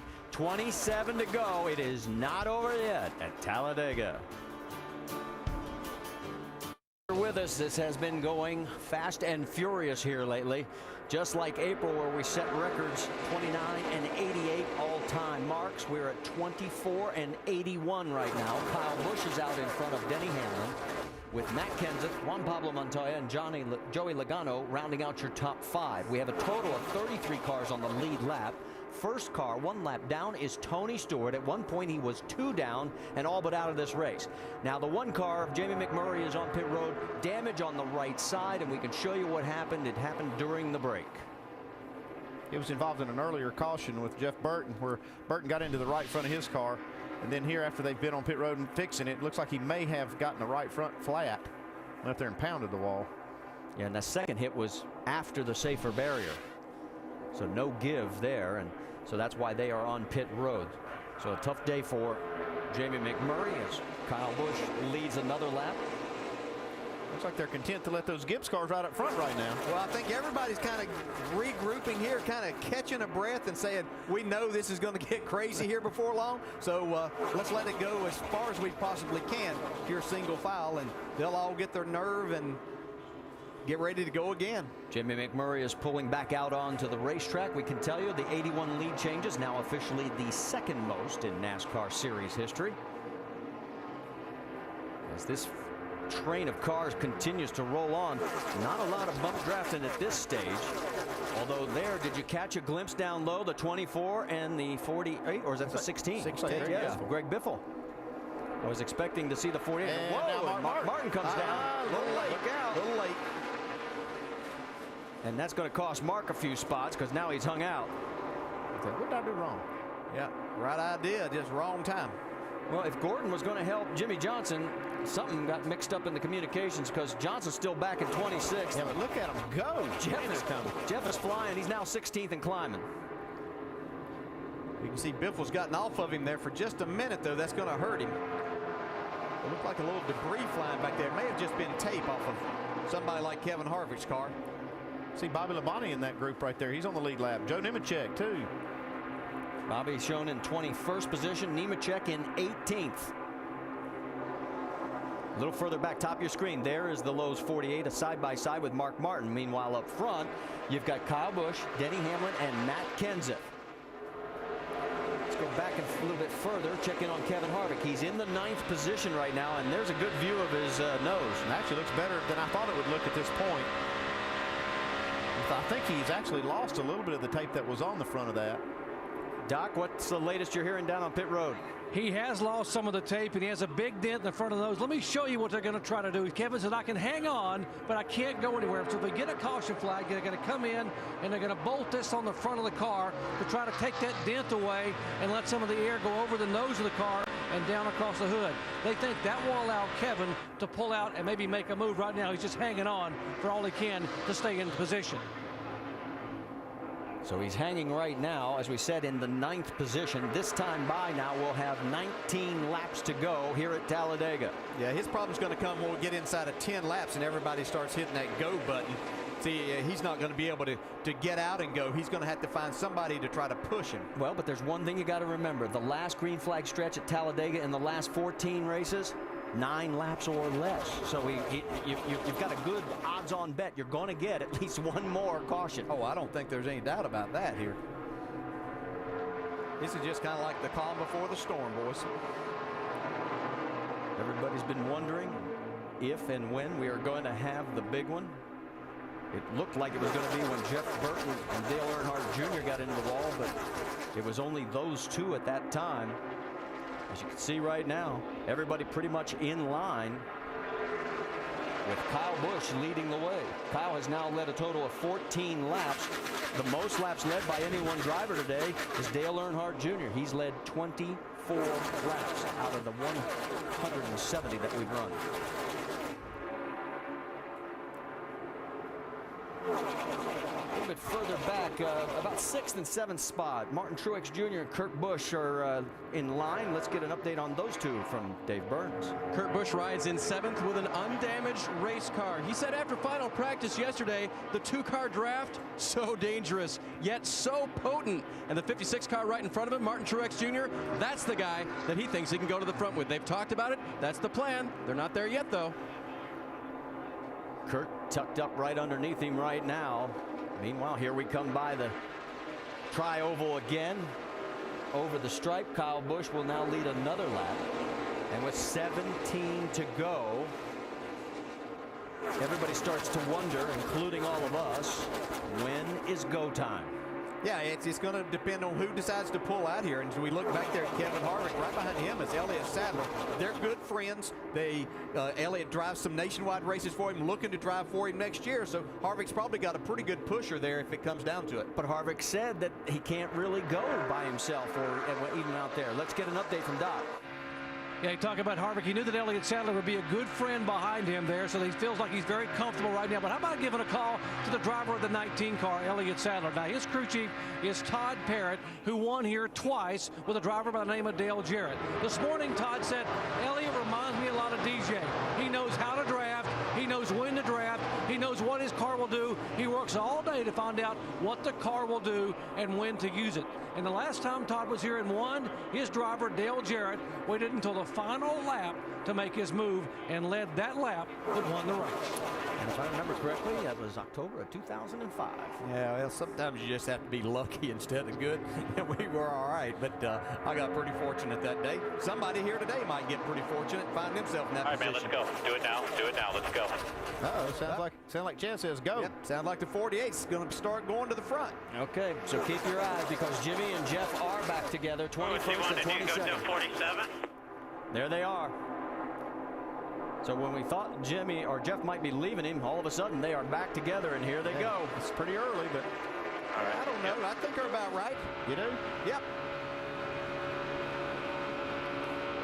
Not saying they got to go all the way to the front here, but they can get themselves in a position to get up. See, there's a gap there. The 47 was leading this, so now they've got themselves back to a position here. They might fall in line for just another lap or two. Or they might get a big push of momentum in that hole. Just carry it onto the front. 15 laps to go. Biffle leaves Paul Menard. Menard now slides up in front of Biffle. The 24 and the 48, you heard the call. It's time to go. Yeah, and I like Jimmy following Jeff right here. Jeff knows how to win these races. Not that Jimmy doesn't, but Jeff Gordon's been very successful here in the past. Menard pulls out. Biffle follows him. There goes Carl Edwards with Brad Keselowski. What a pair that is. Go, Jeff. Don't get you crowded, man. Whenever you boys are ready, let's roll. York. Well, we asked about go time. You got your answer. You know, other than the crash with Keselowski and Edwards, they were good partners. When Keselowski won that race, they almost brought it back to the line. Edwards did, but got a big push from Keselowski, and he's doing the same thing here. They tuck back in for now. You can see Gordon and Jimmy Johnson have got themselves kind of boxed in back there for a minute. Now they pull down. Still have plenty of time to get there, though. That's Sam Hornish right in front of the two of them. See, Jimmy jumps back up in line, leaves Jeff's hanging down there with the 77, Sam Hornish. Look out, Marcus Ambrose. Awfully close to the 48. We're going to get a good push from Brad Keselowski right here. Yeah, Keselowski and Edwards got separated. Yeah, I think he's going to let Jeff Gordon back in there if he wants that spot. Now's the time to jump down there on Gordon's bumper. And here he goes. And there goes Jimmy. Meanwhile, let's check in back up front because look who's pushed their way up there. Paul Menard and Greg Biffle. Yeah, Menard's going for the lead right here. Yeah, Biffle's really pushing hard. I don't know how long, much longer he can do this. They've been hooked up almost 3 laps now. There's Denny Hamlin side by side. He's lost the 18, though. Yeah, Hamlin's in trouble right now. He's going to have to slide up in front, see if Logano lets him in that hole. Joey does let him in. We're going to have our 25th different leader this time by on the right side. Jimmy and Jeff have gotten back together. 80-second lead change. 12 laps remaining, and all of us are basically holding our breath. Here they come, 24 and 48 on the bottom. Pushing hard. Jeff Gordon to the lead. Jimmy Johnson in tow. Pushing outside to out. That's impressive. He said go, Chad says go, and there they went. Keep pushing, man. Get too far, too wide. Or you're clear. Now can they stay there? That's the problem. Yeah, they might have got there a little sooner. Jeff has the most restrictor plate wins of all time with 12 of them. Don't say that now. You said it was about right. Well, I didn't realize they could get there quite that fast. Yeah, this time by there'll be 11 laps remaining. We may be blowing up. Uh-oh. Is that Jeff? Yeah, he says he might be blowing up. He's pulling down out of the way. Uh-oh. And we're blowing up. We are blowing up. Okay, so Jeff Gordon is going to have to leave his dance partner. Here comes Harvick pushing his teammate. So Harvick with that damaged front end. You know that, but he needs a pusher behind him. Yep. And boy, if he's out in front like that, it's got to be like a brick wall cutting through that air. That charge to the front by Jimmy Johnson and Jeff Gordon could have just overturned those engines past a point where it may have caused damage to it. Well, Jimmy Johnson's out in front of Kenseth, Boyer, Montoya, and Menard. And how about the race winner decided by a last lap pass in 6 of the last 10 and 17 total. And it looks like we may have it happen again. Yeah, and I can assure you don't want to be the leader on the last lap of this race. It's nice to be out there, but if, Jimmy Johnson will take finishing 2nd, 3rd, 4th, or 5th in this race. He'd like to be there coming to get the checkered flag. Not sure he'll have that opportunity, though. Here comes Boyer with Montoya pushing. Down the backstretch, and now Montoya leaves him. I don't understand that. Well, I think he just lost contact with him for just a second because he gave him such a big push. He knew he needed to get back in line or he was going to take the risk of losing a lot more spots. David Reagan trying to help Harvick go back towards the front. I don't know if Harvick's got just enough car to be able to do that. He's doing a fantastic job with what he's got. All right, as we get ready here, this time by 9 laps remaining, how many real friends does Jimmy Johnson have out there? Oh, 0. Yeah, he lost his main man. That was Jeff Gordon right there. Here comes Kyle Busch down low again. He's got help from Denny Hamlin. Look at Michael pushing the 77 here. We saw those two earlier in the race together. Sam Hornish has had a good day today. Here comes Martin Truex down the middle as well. See a big bump by there from Michael Waltrip. If that had been in the corner. Oh, well, you know what? I mean, he's experienced. He knows what he can do and what he can't. Got to stay off that right rear, though. He's going to send him to the front, though. Here they come. Sam with the 55 in tow. Jimmy Johnson giving Boyer a push on the high side. Yeah, Jimmy's going to have to be really careful here, though. It's easy to run your car hot up there in the front, too. This time by 8 laps remaining here at Talladega.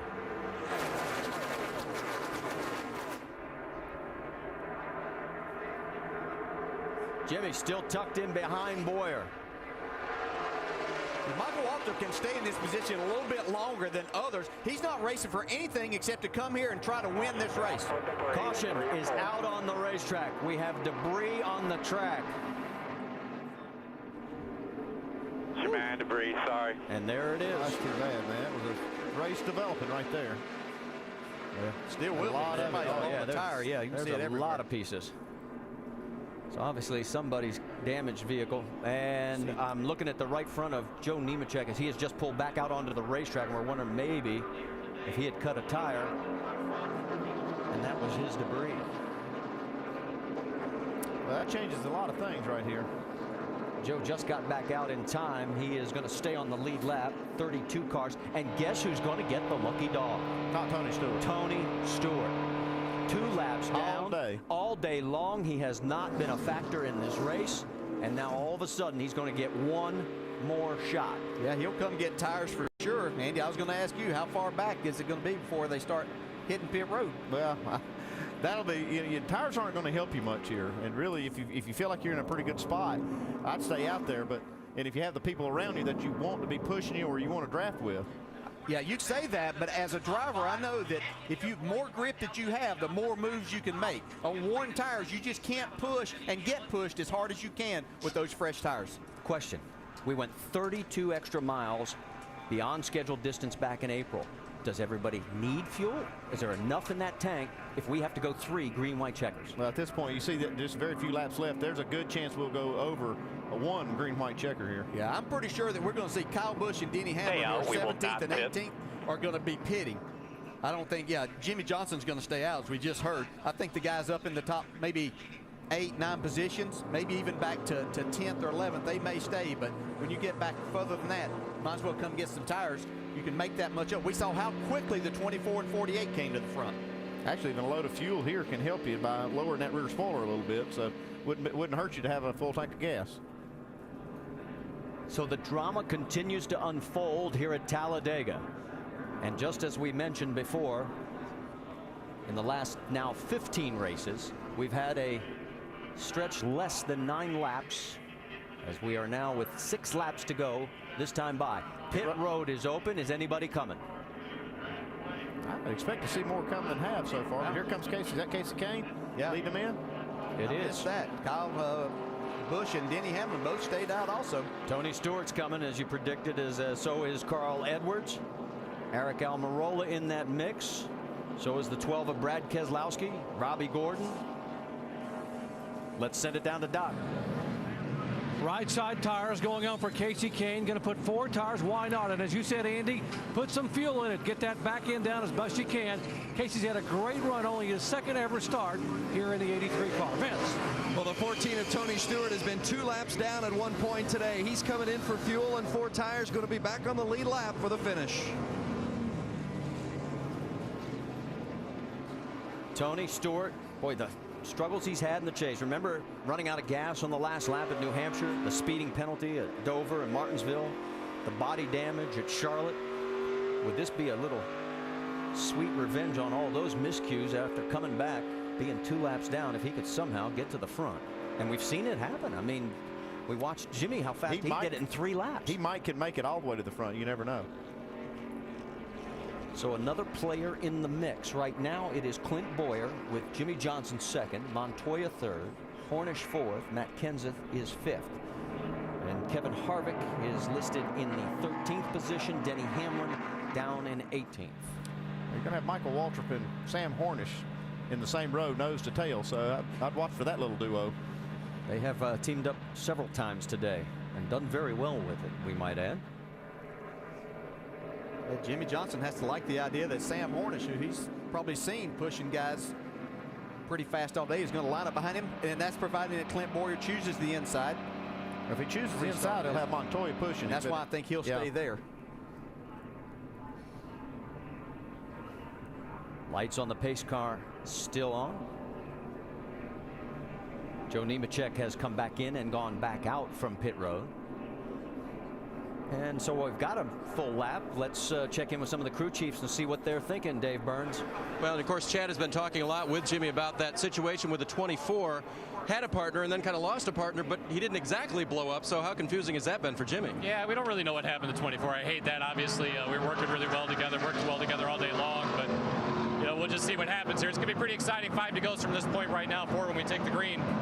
I don't know what's going to happen, but I'm real happy to be here at the end of the race. Jimmy's done a really good job. We got a great race car, and it's just nice to be here. It's kind of a sad day with Ed Schull and Hunter, passing away, but unfortunately that's life. We're going to miss those guys terribly. All right, we'll wait and see who his new draft partner might be up there now. Vince? With Mike Ford, the crew chief for Denny Hamlin, boy, you guys have fought back from a tough set of circumstances. How do you feel about where you sit right now with 5 to go? Who knows? That's why you run the race, Right now, sitting back there, we do have a teammate around us, so the last place you want to be is sitting in the front right now. So I'm sure Denny's going to take every opportunity and every chance he can to get back there. Thanks, Mike. Doc?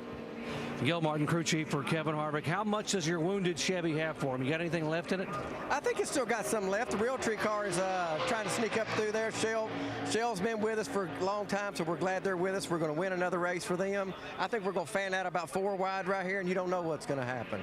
All right, and they also may have 3 laps of fuel for a green-white checkered if they need it. Jamie. And Scott Miller, crew chief interim right now for Clint Boyer. You guys are leading this race. You don't have your teammate anywhere nearby. What's your plan? Well, we're just going to do the best we can. You know, there's a lot of racing left to go. 4 laps to go here at Talladega. A lot can happen. We'll just try to keep the BB&T Chevrolet up front. And hopefully 42 or 48 is going to be points racing, so maybe he'll push us and stay right there because our car is fast. So we're hoping for the best here. All right, they've been talking to the 42. Watch for those 2 to hook up. Marty? Okay, if you're in the front couple of rows, what are you thinking there, driver? Well, I mean, you're really not in the most preferred positions because I always wanted to be going forward at the end of this race. And those guys are more in a defensive position trying to protect the spot that they're in so they can make something happen at the end. You just got to get on somebody's bumper and hope that you get the right push whenever the time comes. Lights are out on the pace car as they've come out of turn number 4, heading for the tri-oval. Now the pace car pulls down. The fans on their feet. Time for the engines to roar and the drivers to amp up as we go green. Back up a little bit. You ready? Start leaders are lane. Green flag, green. Going. Flag. 77's pushing. 40 just a little. Got the 37 on. 5 outside. 5's following you. Side, everybody's lined up. 37's pushing. Third line is starting on the outside. 3 back. 37 fell off you. Inside only. 77 is pushing. 2-1. Down the back straightaway on board with Jimmy Johnson. And he's got no help right now. Finally, it looks like Martin Truex tucked in underneath him. And then Harvick's right behind Truex. Yeah, Greg Biffle jumped out of there, and that kind of messed things up as far as having any help. 4 wide, and Denny Hamlin's right in the middle of it. We see Sam Horse's car just didn't come up to speed. And Sam's falling back. Up front it is Clint Boyer. Juan Pablo Montoya is giving him the big push. And this time by now, we have 2 laps remaining. Look at Harvick with this damaged race car. Or pardon me, 3 laps remaining. Jimmy Johnson's trying to decide who can be more help to him. And it looks like it's going to be Kevin Harvick. Kevin Harvick. Not going to be Kevin. And Harvick gets Ruderman to help him, and all of a sudden, Jimmy's getting shuffled. It's a dangerous spot. You see, he's got Jeff Gordon there, and Gordon trying to help him. Gordon doesn't have much power to begin with. In and out. 2 on the bottom, 1 on top. This is dangerous for the points leader. Tony Stewart coming up in there. Here comes Tony, right behind Mark Martin. Allmendinger cuts down low. This could still be 4 wide. In and out, in and out. Here comes Harvick for the lead. The battle up front continues. Kevin Harvick with Clint Boyer. They're side by side. Unbelievable. Kevin Harvick can put this car out front. 3 and 4 wide, right side. There's Jimmy Johnson in the mix. On the left side of your screen, the battle for the race lead. Kevin Harvick, could he do it with a wounded race car? Jimmy Johnson's got hooked up with Paul Menard, who's got a fast car. Mark Martin pulled down in front of Menard. Yeah, that kind of slowed their progress. What about Boyer? Is he going to help his teammate here? No, he's not thinking about that. He's thinking about winning the race. He's got a fast car on his bumper. Truex and Logano making a run here. Yeah, and they're trying to work the... Oh, look out! That hole closed up quick. Man, Truex makes a nice save. He got pinched. White flag. White flag is out. 2.6 miles to go. Oh, trouble. Trouble, the big one. Allmendinger on his lid. Side over side, end over end. Kevin Harvick's going to win this race. Yeah, that's... The race is official because the white flag was displayed, and Kevin Harvick was in the race lead. He was at the he was in the lead at the start-finish line, but did he continue to have that? We're waiting for NASCAR to give us official word.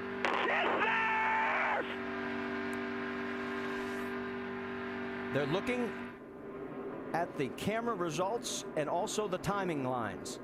And it's good to see A.J. Allmendinger getting out of that damaged 43. Here they come around the track under the caution. Well, Richard Childress is going to victory lane. Don't know which car is going to be there. The checkered flag is displayed, and I guess the biggest question in our minds right now is it going to be Clint Bowyer or is it Kevin Harvick? They gave you the checker, didn't they? I don't know yet. It's a checker. They ain't said nothing. The teams are as confused as everybody else. Well, it's not necessarily confused. They just don't know because checking on the video here. They'll have to determine. Checking it on the video. One of us wanted. Either the 33 or the 29 is going to win this, so Richard Childress can be happy. Right now we show Denny Hamlin in 7th and Jimmy Johnson in 8th. Now that is all unofficial. But if this stands with Harvick winning, the top 3 will be separated by 19 points. See a lot of cars with damage here. The 83, the 82, and the 2. We were ahead of them the whole 14 front straightaway. I think he just said 33-29. Still not official. I don't know what he said.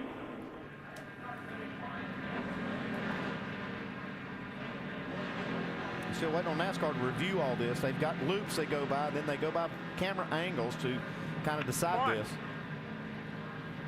Well, one of us did. When the caution flag flies, it puts a timestamp on every camera and all the loops, so they're reviewing all that We had data. him by just a little bit. Did we win or not? They won't say yet. They're just looking at tape. The one thing we do know, Richard Childress Racing has its 11th win. Still, they do a burnout at Talladega. Well, Clint's going to say, okay, I'll go ahead and decide it.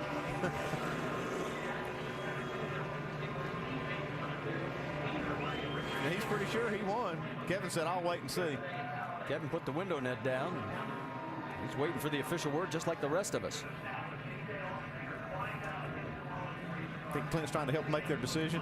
Yeah, I think he's trying to. It's right here in front of the NASCAR people. Here comes Clint. And the two of them shake hands as best they can with the proximity of the cockpit. Yeah, I don't know if Kevin Harvick's going to win or going to finish second, but that's an incredible job yet, Billy? with a torn-up race car to get himself in that position. And he can thank David Rudiman for helping push him to first or second, whichever it was. Well, Rudiman all day was helping a lot of people, and he did have a great car. And he will get a big thank you from Kevin Harvick. And what amazes me... Stop right here and wait. What amazes me is we talk stop about right here. how we Stop. need aerodynamics Right at here. this track, and then there's Harvick proving us wrong. Right here, man. We don't know yet. They're doing everything. We're looking over at the NASCAR officials, and they are still examining the scoring rules. 33. The official word is it is the 33 of Clint Bowyer. So Bowyer will finish first. Kevin Harvick will be second. David Rudiman will be shown in fourth, with Juan Pablo Montoya third, and Joey Logano unofficially in the top 5. As we mentioned, they're now showing Jimmy Johnson in 8th, Denny Hamlin in 7th. Well, the one thing we can be assured of is this points championship is closer first, second, third than what it was when we came in here, because we know that Kevin Harvick finished in front of both the guys that were ahead of him in the points. Right now, it looks like Denny Hamlin will be 2 points out of first place, and the 29 of Kevin Harvick will now be 34 points out of first place with 3 races remaining. Can it get any better? Oh, we're going to have a great battle. How about Clint Bowyer in this chase too? It's going to be his second win of the chase. Had a couple of other opportunities. In fact, he is the first 2-time winner in the chase races. All right, here is what NASCAR is looking at.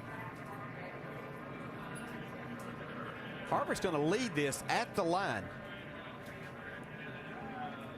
But remember, it is also the scoring loop. Yes, so he's ahead right here.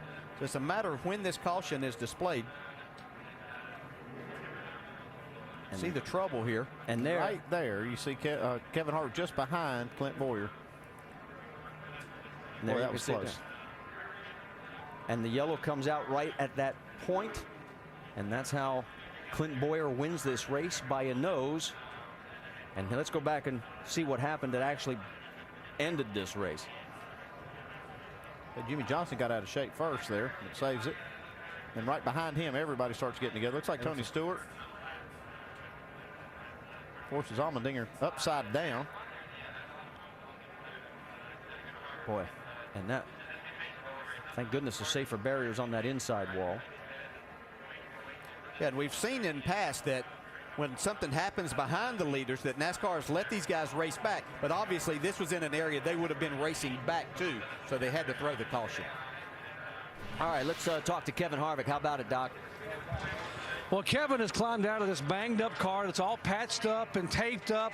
First of all, let me ask you on that final lap, did you think you had it won? And there was a lot of discussion between you and Clint Bowyer out here. Yeah, I didn't know when the caution came out, but I thought we had beat him to the line. It was really close. I just got to thank David Rudiman. You know, he pushed me all day, and he was really good behind us, and our car was kind of beat up in the front there. But it was just going to be a drag race there to the end. So we did what we needed to do. We kept it 1-2 in the right house there. And just a great day for RCR, a good day for the points, and just got to thank everybody from Realtree and Chevrolet. As damaged as this car was, how did you get back up there? I heard you say a couple times on the radio, we can get help with the draft, but we can't pull out and go by ourselves. How did you finally pull out and go? Well, I just attached myself to the back bumper of the 56, and you know, as we were shoving our way through there, we knocked a couple of them out of the way and wound up in our lane, and then I backed up to the 00, and we were able to get a good run there. So just a typical Talladega day with a few dents here and there. You're talking about the points, 34 now with 3 races to go. You're right there. Yeah, I mean, that's what we came here to do. We came here to obviously, you know, lead some laps and run up front and try to win the race, and came up one short of that, but we beat the guys we needed to. What a day for Kevin Harvick. This kind of day here is a kind of afternoon that can win you a championship. Marty? You're oh so right, Doc. Kiss from wife Delana. And let's go to victory lane. Clint Bowyer is there. There he is.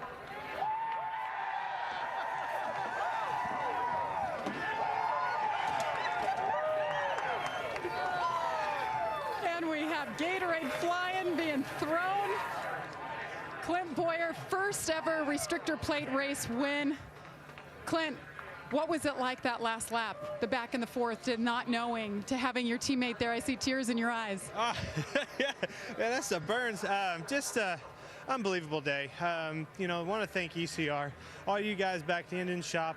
You're back on top. I'm so proud of you guys. That was an ECR win right there. Kevin coming on the outside, Juan pushing me. I want to thank Juan. I couldn't have done it without him. But the BB&T Chevrolet was strong all day long. Cheerios, Hamburger Helper, Hartford, everybody involved with this thing. He's just so happy with everybody, and have second come home second. It was awesome. I want to thank Sprint and all you fans out there. Hell yeah! Clint, we kept talking about Kevin Harvick and all the damage on his car. You actually had a hole in the front of your car, and they had to spend some extra time and patch it up. How did that change? Well, you know, I just wanted to, I got into that 47 that was tight back there, and I turned him around and then caught up my teammate. I was sick about it. I didn't know how bad it tore his car up, but as soon as I saw him coming on the outside again, I helped him push back up through there. And just very strong cars, guys in a fab shop, and especially those boys in ECR engine shop. Thank you, guys. What does it feel like? You won at Talladega, Clint. Feels awesome. And he won with his interim crew chief, Scott Miller. His crew chief, Shane Wilson, will be back next weekend. Marty? All right, thank you, Jamie. Richard Childress was part of the very first race here back in 1969. Today, he now becomes the leading all-time winner as an owner with his 11th, and we'll dissect it all when we come back. Wild finish at Talladega that'll send these thousands of fans away talking and maybe just a tad confused over how the finish works with NASCAR's rules of not racing back to the yellow. Let's go back and just recap how this thing came down for you.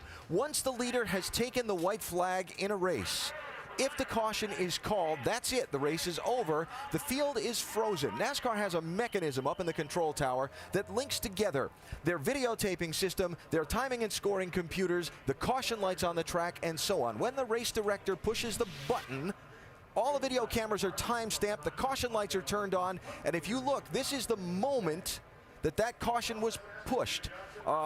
You see just barely Clint Bowyer ahead of Kevin Harvick at that instant where everything happened, and that's how he won the race by that much. Bowyer, the car on the bottom of the screen at the front there, and Harvick, the guy to his outside. Good explanation, Al. It's pure and simple. I mean, you see Bowyer leading over Kevin Harvick right there. The caution flag come out. NASCAR pushed a button, and boom, it's over. Bowyer wins the race. They'll have some good laughs about it. Now, just understand, all the finishing results you see, all the points that you hear are unofficial at this point. NASCAR will go back with that same video mechanism and completely check the scoring of the field.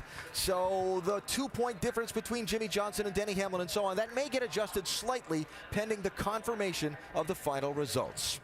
Whew. Jimmie Johnson, unofficially, Vince, scored in 8th right now. Jimmie Johnson brings it home 8th today, just 1 spot behind Denny Hamlin. A good battle between the two of you guys right there at the end. But how would you assess the day in general here at Talladega? Man, it went really well. Our strategy played out. Cautions kind of fell and didn't help us at the end there. And really it probably would have, but I don't know what happened on that last restart. Every car behind the 77 abandoned the 77 and myself, and that really kind of, we lost our momentum at that point and got us out of sequence. And 56 gave me a great push. And then I had a couple guys trying to block the huge runs that we had coming, and it would get me disconnected from the guy pushing. But all in all, you know, decent day. Wish that we could have finished a little better, but we'll take it. You and your teammate Jeff Gordon had a great run going too until he seemed to have a bit of a mechanical. Did you think maybe that was going to be the run that pushed you to the winner's circle? Yeah, we were planning on that all day long, and I was content running second. I just wanted a guy that I could trust, because you can't see out the windshield when you're pushing a car like that, and you need someone that knows how to use their brake correctly to stay on the front. And I thought we had this thing, you know, in control. Maybe we got to the front a little early, but I felt like we were both smart enough to hang on to it. And then he thought the engine was blowing up and kind of pulled out of the way so it wouldn't screw up my effort. And in the end, it just ended up being some, I don't know what it was. He didn't have an engine problem. Jimmie Johnson, 8th today. Good solid run. He's still the points leader. 3 to go. Well, a lot happened to, with, and around Denny Hamlin today. You finished 7th. You're still second. You're 2 points behind Jimmie Johnson now. So, but you looked at very disappointed. Well, I don't know. You know, I don't know where we finish or anything like that. But you know, it's it'll be tight. Obviously, everyone finished gained a little bit on everyone, and just you know, it's hard not to be happy with our day because nobody really gained or lost, and that's what I wanted. I didn't want anyone to get killed in the championship, get lost here at this race. And but you know, I wish I could have raced a little bit more aggressive and, you know, had a little bit better show, but with our format, you know, you just can't do that. You have to have the safe play, and that's what we had to do today, and got a solid finish. And but I hate saying that. I wish we would have been a little further to the front. What was going through your mind when you got the lap down and had to find some way to come back? Yeah, I mean, that was tough, and so many cars were going a lap down. It was going to be tough to get the lucky dog, but the pass around and those things helped get some guys back on the lead lap, and we got it back. Luckily, a corner from missing the lucky dog right there, and so we were fortunate as far as that was concerned. But it was just, you know, being too lazy back there and not paying attention to what I needed to do. 3 tracks to go. No more Talladega, no more Martinsville, which I guess that's a bad thing, but what are you thinking now championship-wise? Well, I like our position. I like everyone's position. I like that the championship's now going to be decided on 3 racetracks that the drivers and the teams can control, and you know, let the best man win. All right, I'd say he broke even today, guys, after what happened earlier in the day. Absolutely, Dave. And Denny mentioned the 3 racetracks that this championship will be decided upon. They are Texas Motor Speedway, the Phoenix International Raceway, and the Homestead Miami Speedway. If you would like to join us, NASCAR.com/tickets. It's going to be a wild finish to the Chase for the Cup 2010. Back live at Talladega Superspeedway with our post-race coverage after another wild finish at the world's fastest speedway. And as I mentioned a few minutes ago, unofficial results and things subject to shuffle and change. Already one adjustment has been made. Where Jimmie Johnson was originally listed as finishing in 8th position, now he's being shown as finishing in 7th. Where Denny Hamlin was originally listed as finishing in 7th, now he's being posted as the 9th place finisher. So the points unofficially, pending further review, going forward, 14 between the top 2 with 3 races to go. That's still plenty close. And again, the reason for all this, the mayhem at the finish line, coming down to the stripe at the white flag and beyond. Tell you what, when I looked out the back of the pit dirty here, A.J. Allmendinger was going upside down, end over end, right past us, Brad. It was unreal. See him flipping right now, hitting the inside wall. Gonna go around a couple times, land on his feet, and take a look up there on the racetrack. Clint Bowyer, just ahead of Kevin Harvick, wins by a nose at that point right there. Yeah, we see AJ gets turned a little bit sideways here. And they were just all bouncing off each other in his pack. Where does it go? Right here. He gets turned sideways just a little bit. He's in that pack. 82 gives him a little bit of a help. Looked like maybe Casey Boy, Mears I'll tell you what. Contact with Eric Casey gets Mears. under that race car and it just goes to tumbling, and a hard lick upside down, but he walks away safely. And the thing that's interesting, now I know why Jimmie Johnson had such a good vibe in his voice, because he further enhanced his point lead, and now I see where Denny Hamlin's disappointment comes from. He fell further behind. And at the time moment where the caution was called, here you see Jimmie Johnson, Jeff Gordon, Denny Hamlin, and that's how they'll be scored, 7th, 8th, and 9th at the end of this race. Well, you know, it's incredible. They talk about how close the truck race was. The checkered flag fell 10 minutes ago, and these guys are still passing one another. Right. I mean, you're about to finish. That's funny. How they doing it? So after Clint Bowyer was doing burnouts at the start-finish line, and Kevin Harvick was sitting nearby saying, well, was it he or was it me? It's Bowyer that gets to celebrate. It was still a great day for Harvick. He wound up in 2nd place. Great day for Childress. Recapping some stories we started the day with. The big one. Due respect to Jeff Burton and A.J. Allmendinger that both had kind of hard crashes, we didn't really have the big one today. We never did see the big 20-car crash like we said. Yeah, like you said, there was a couple big wrecks, but there were isolated incidents. We didn't see the 20-car one like I thought we would see, at least with 15 to go. Guys, it just didn't happen. 87 lead changes. Outstanding racing today. These guys are the best race car drivers in the world. They kept their fenders clean all day. Good, aggressive racing. It was a fun watch for all of us. And one of the more dramatic moments of the day, Ray, when Chad Knaus came on the radio and said to Jimmie Johnson, okay, let's go now with about 14 laps to go. I told you they've been sandbagging all year. They do that. You know, when you can come on there and go, and the guy goes from the back to the front end, and would have stayed up there longer if Jeff Gordon didn't have his problem. Would like to know exactly what happened. That's thought true. his motor blew up. Jimmie Johnson might have gained more points had not been for that happening. Because when he said go, Alan, I mean, they were like 25th on the racetrack. They went. They took off, and in 3 laps, they took the lead. Amazing. Man, went too quick. But Clint Bowyer stayed up front for quite some time at the end of that race, and you saw the crazy finish. He was able to be in front of Kevin Harvick when the field was frozen and the race was scored official, and Bowyer wins by that much. And so we move on now with 3 races to go. What happened to Jeff Gordon, the full official rundown of scoring, so on. Lots more still to come in our post-race coverage from here in Talladega Sports Center, following immediately as we wrap things up and bring you more from here at the World Center of Racing. Carl Edwards is over here in the wings of the pit studio somewhere. He'll be joining us in just a few minutes on our Sports Center coverage as well. Later on tonight, the NHRA Las Vegas Nationals, 9 Eastern ESPN. NASCAR Now, the late night wrap-up tonight at 11:30 Eastern ESPN2. It is DJ, Ray, and Ricky on our Monday Roundtable, 5 Eastern tomorrow on ESPN2. Then next weekend, the Nationwide Series at Texas, noon Eastern, Saturday, ESPN2. Note the earlier start. And on Sunday, the NASCAR Sprint Cup Series, our coverage presented by GoDaddy.com. That's 3 Eastern next Sunday, ESPN. Wow, what a wild one at Talladega today. They'll be talking about this one for a while. We'll be talking about this one for a while as Sports Center is next, including more post-race coverage from here in Alabama. Clint Bowyer is your winner of the wild card race in the chase.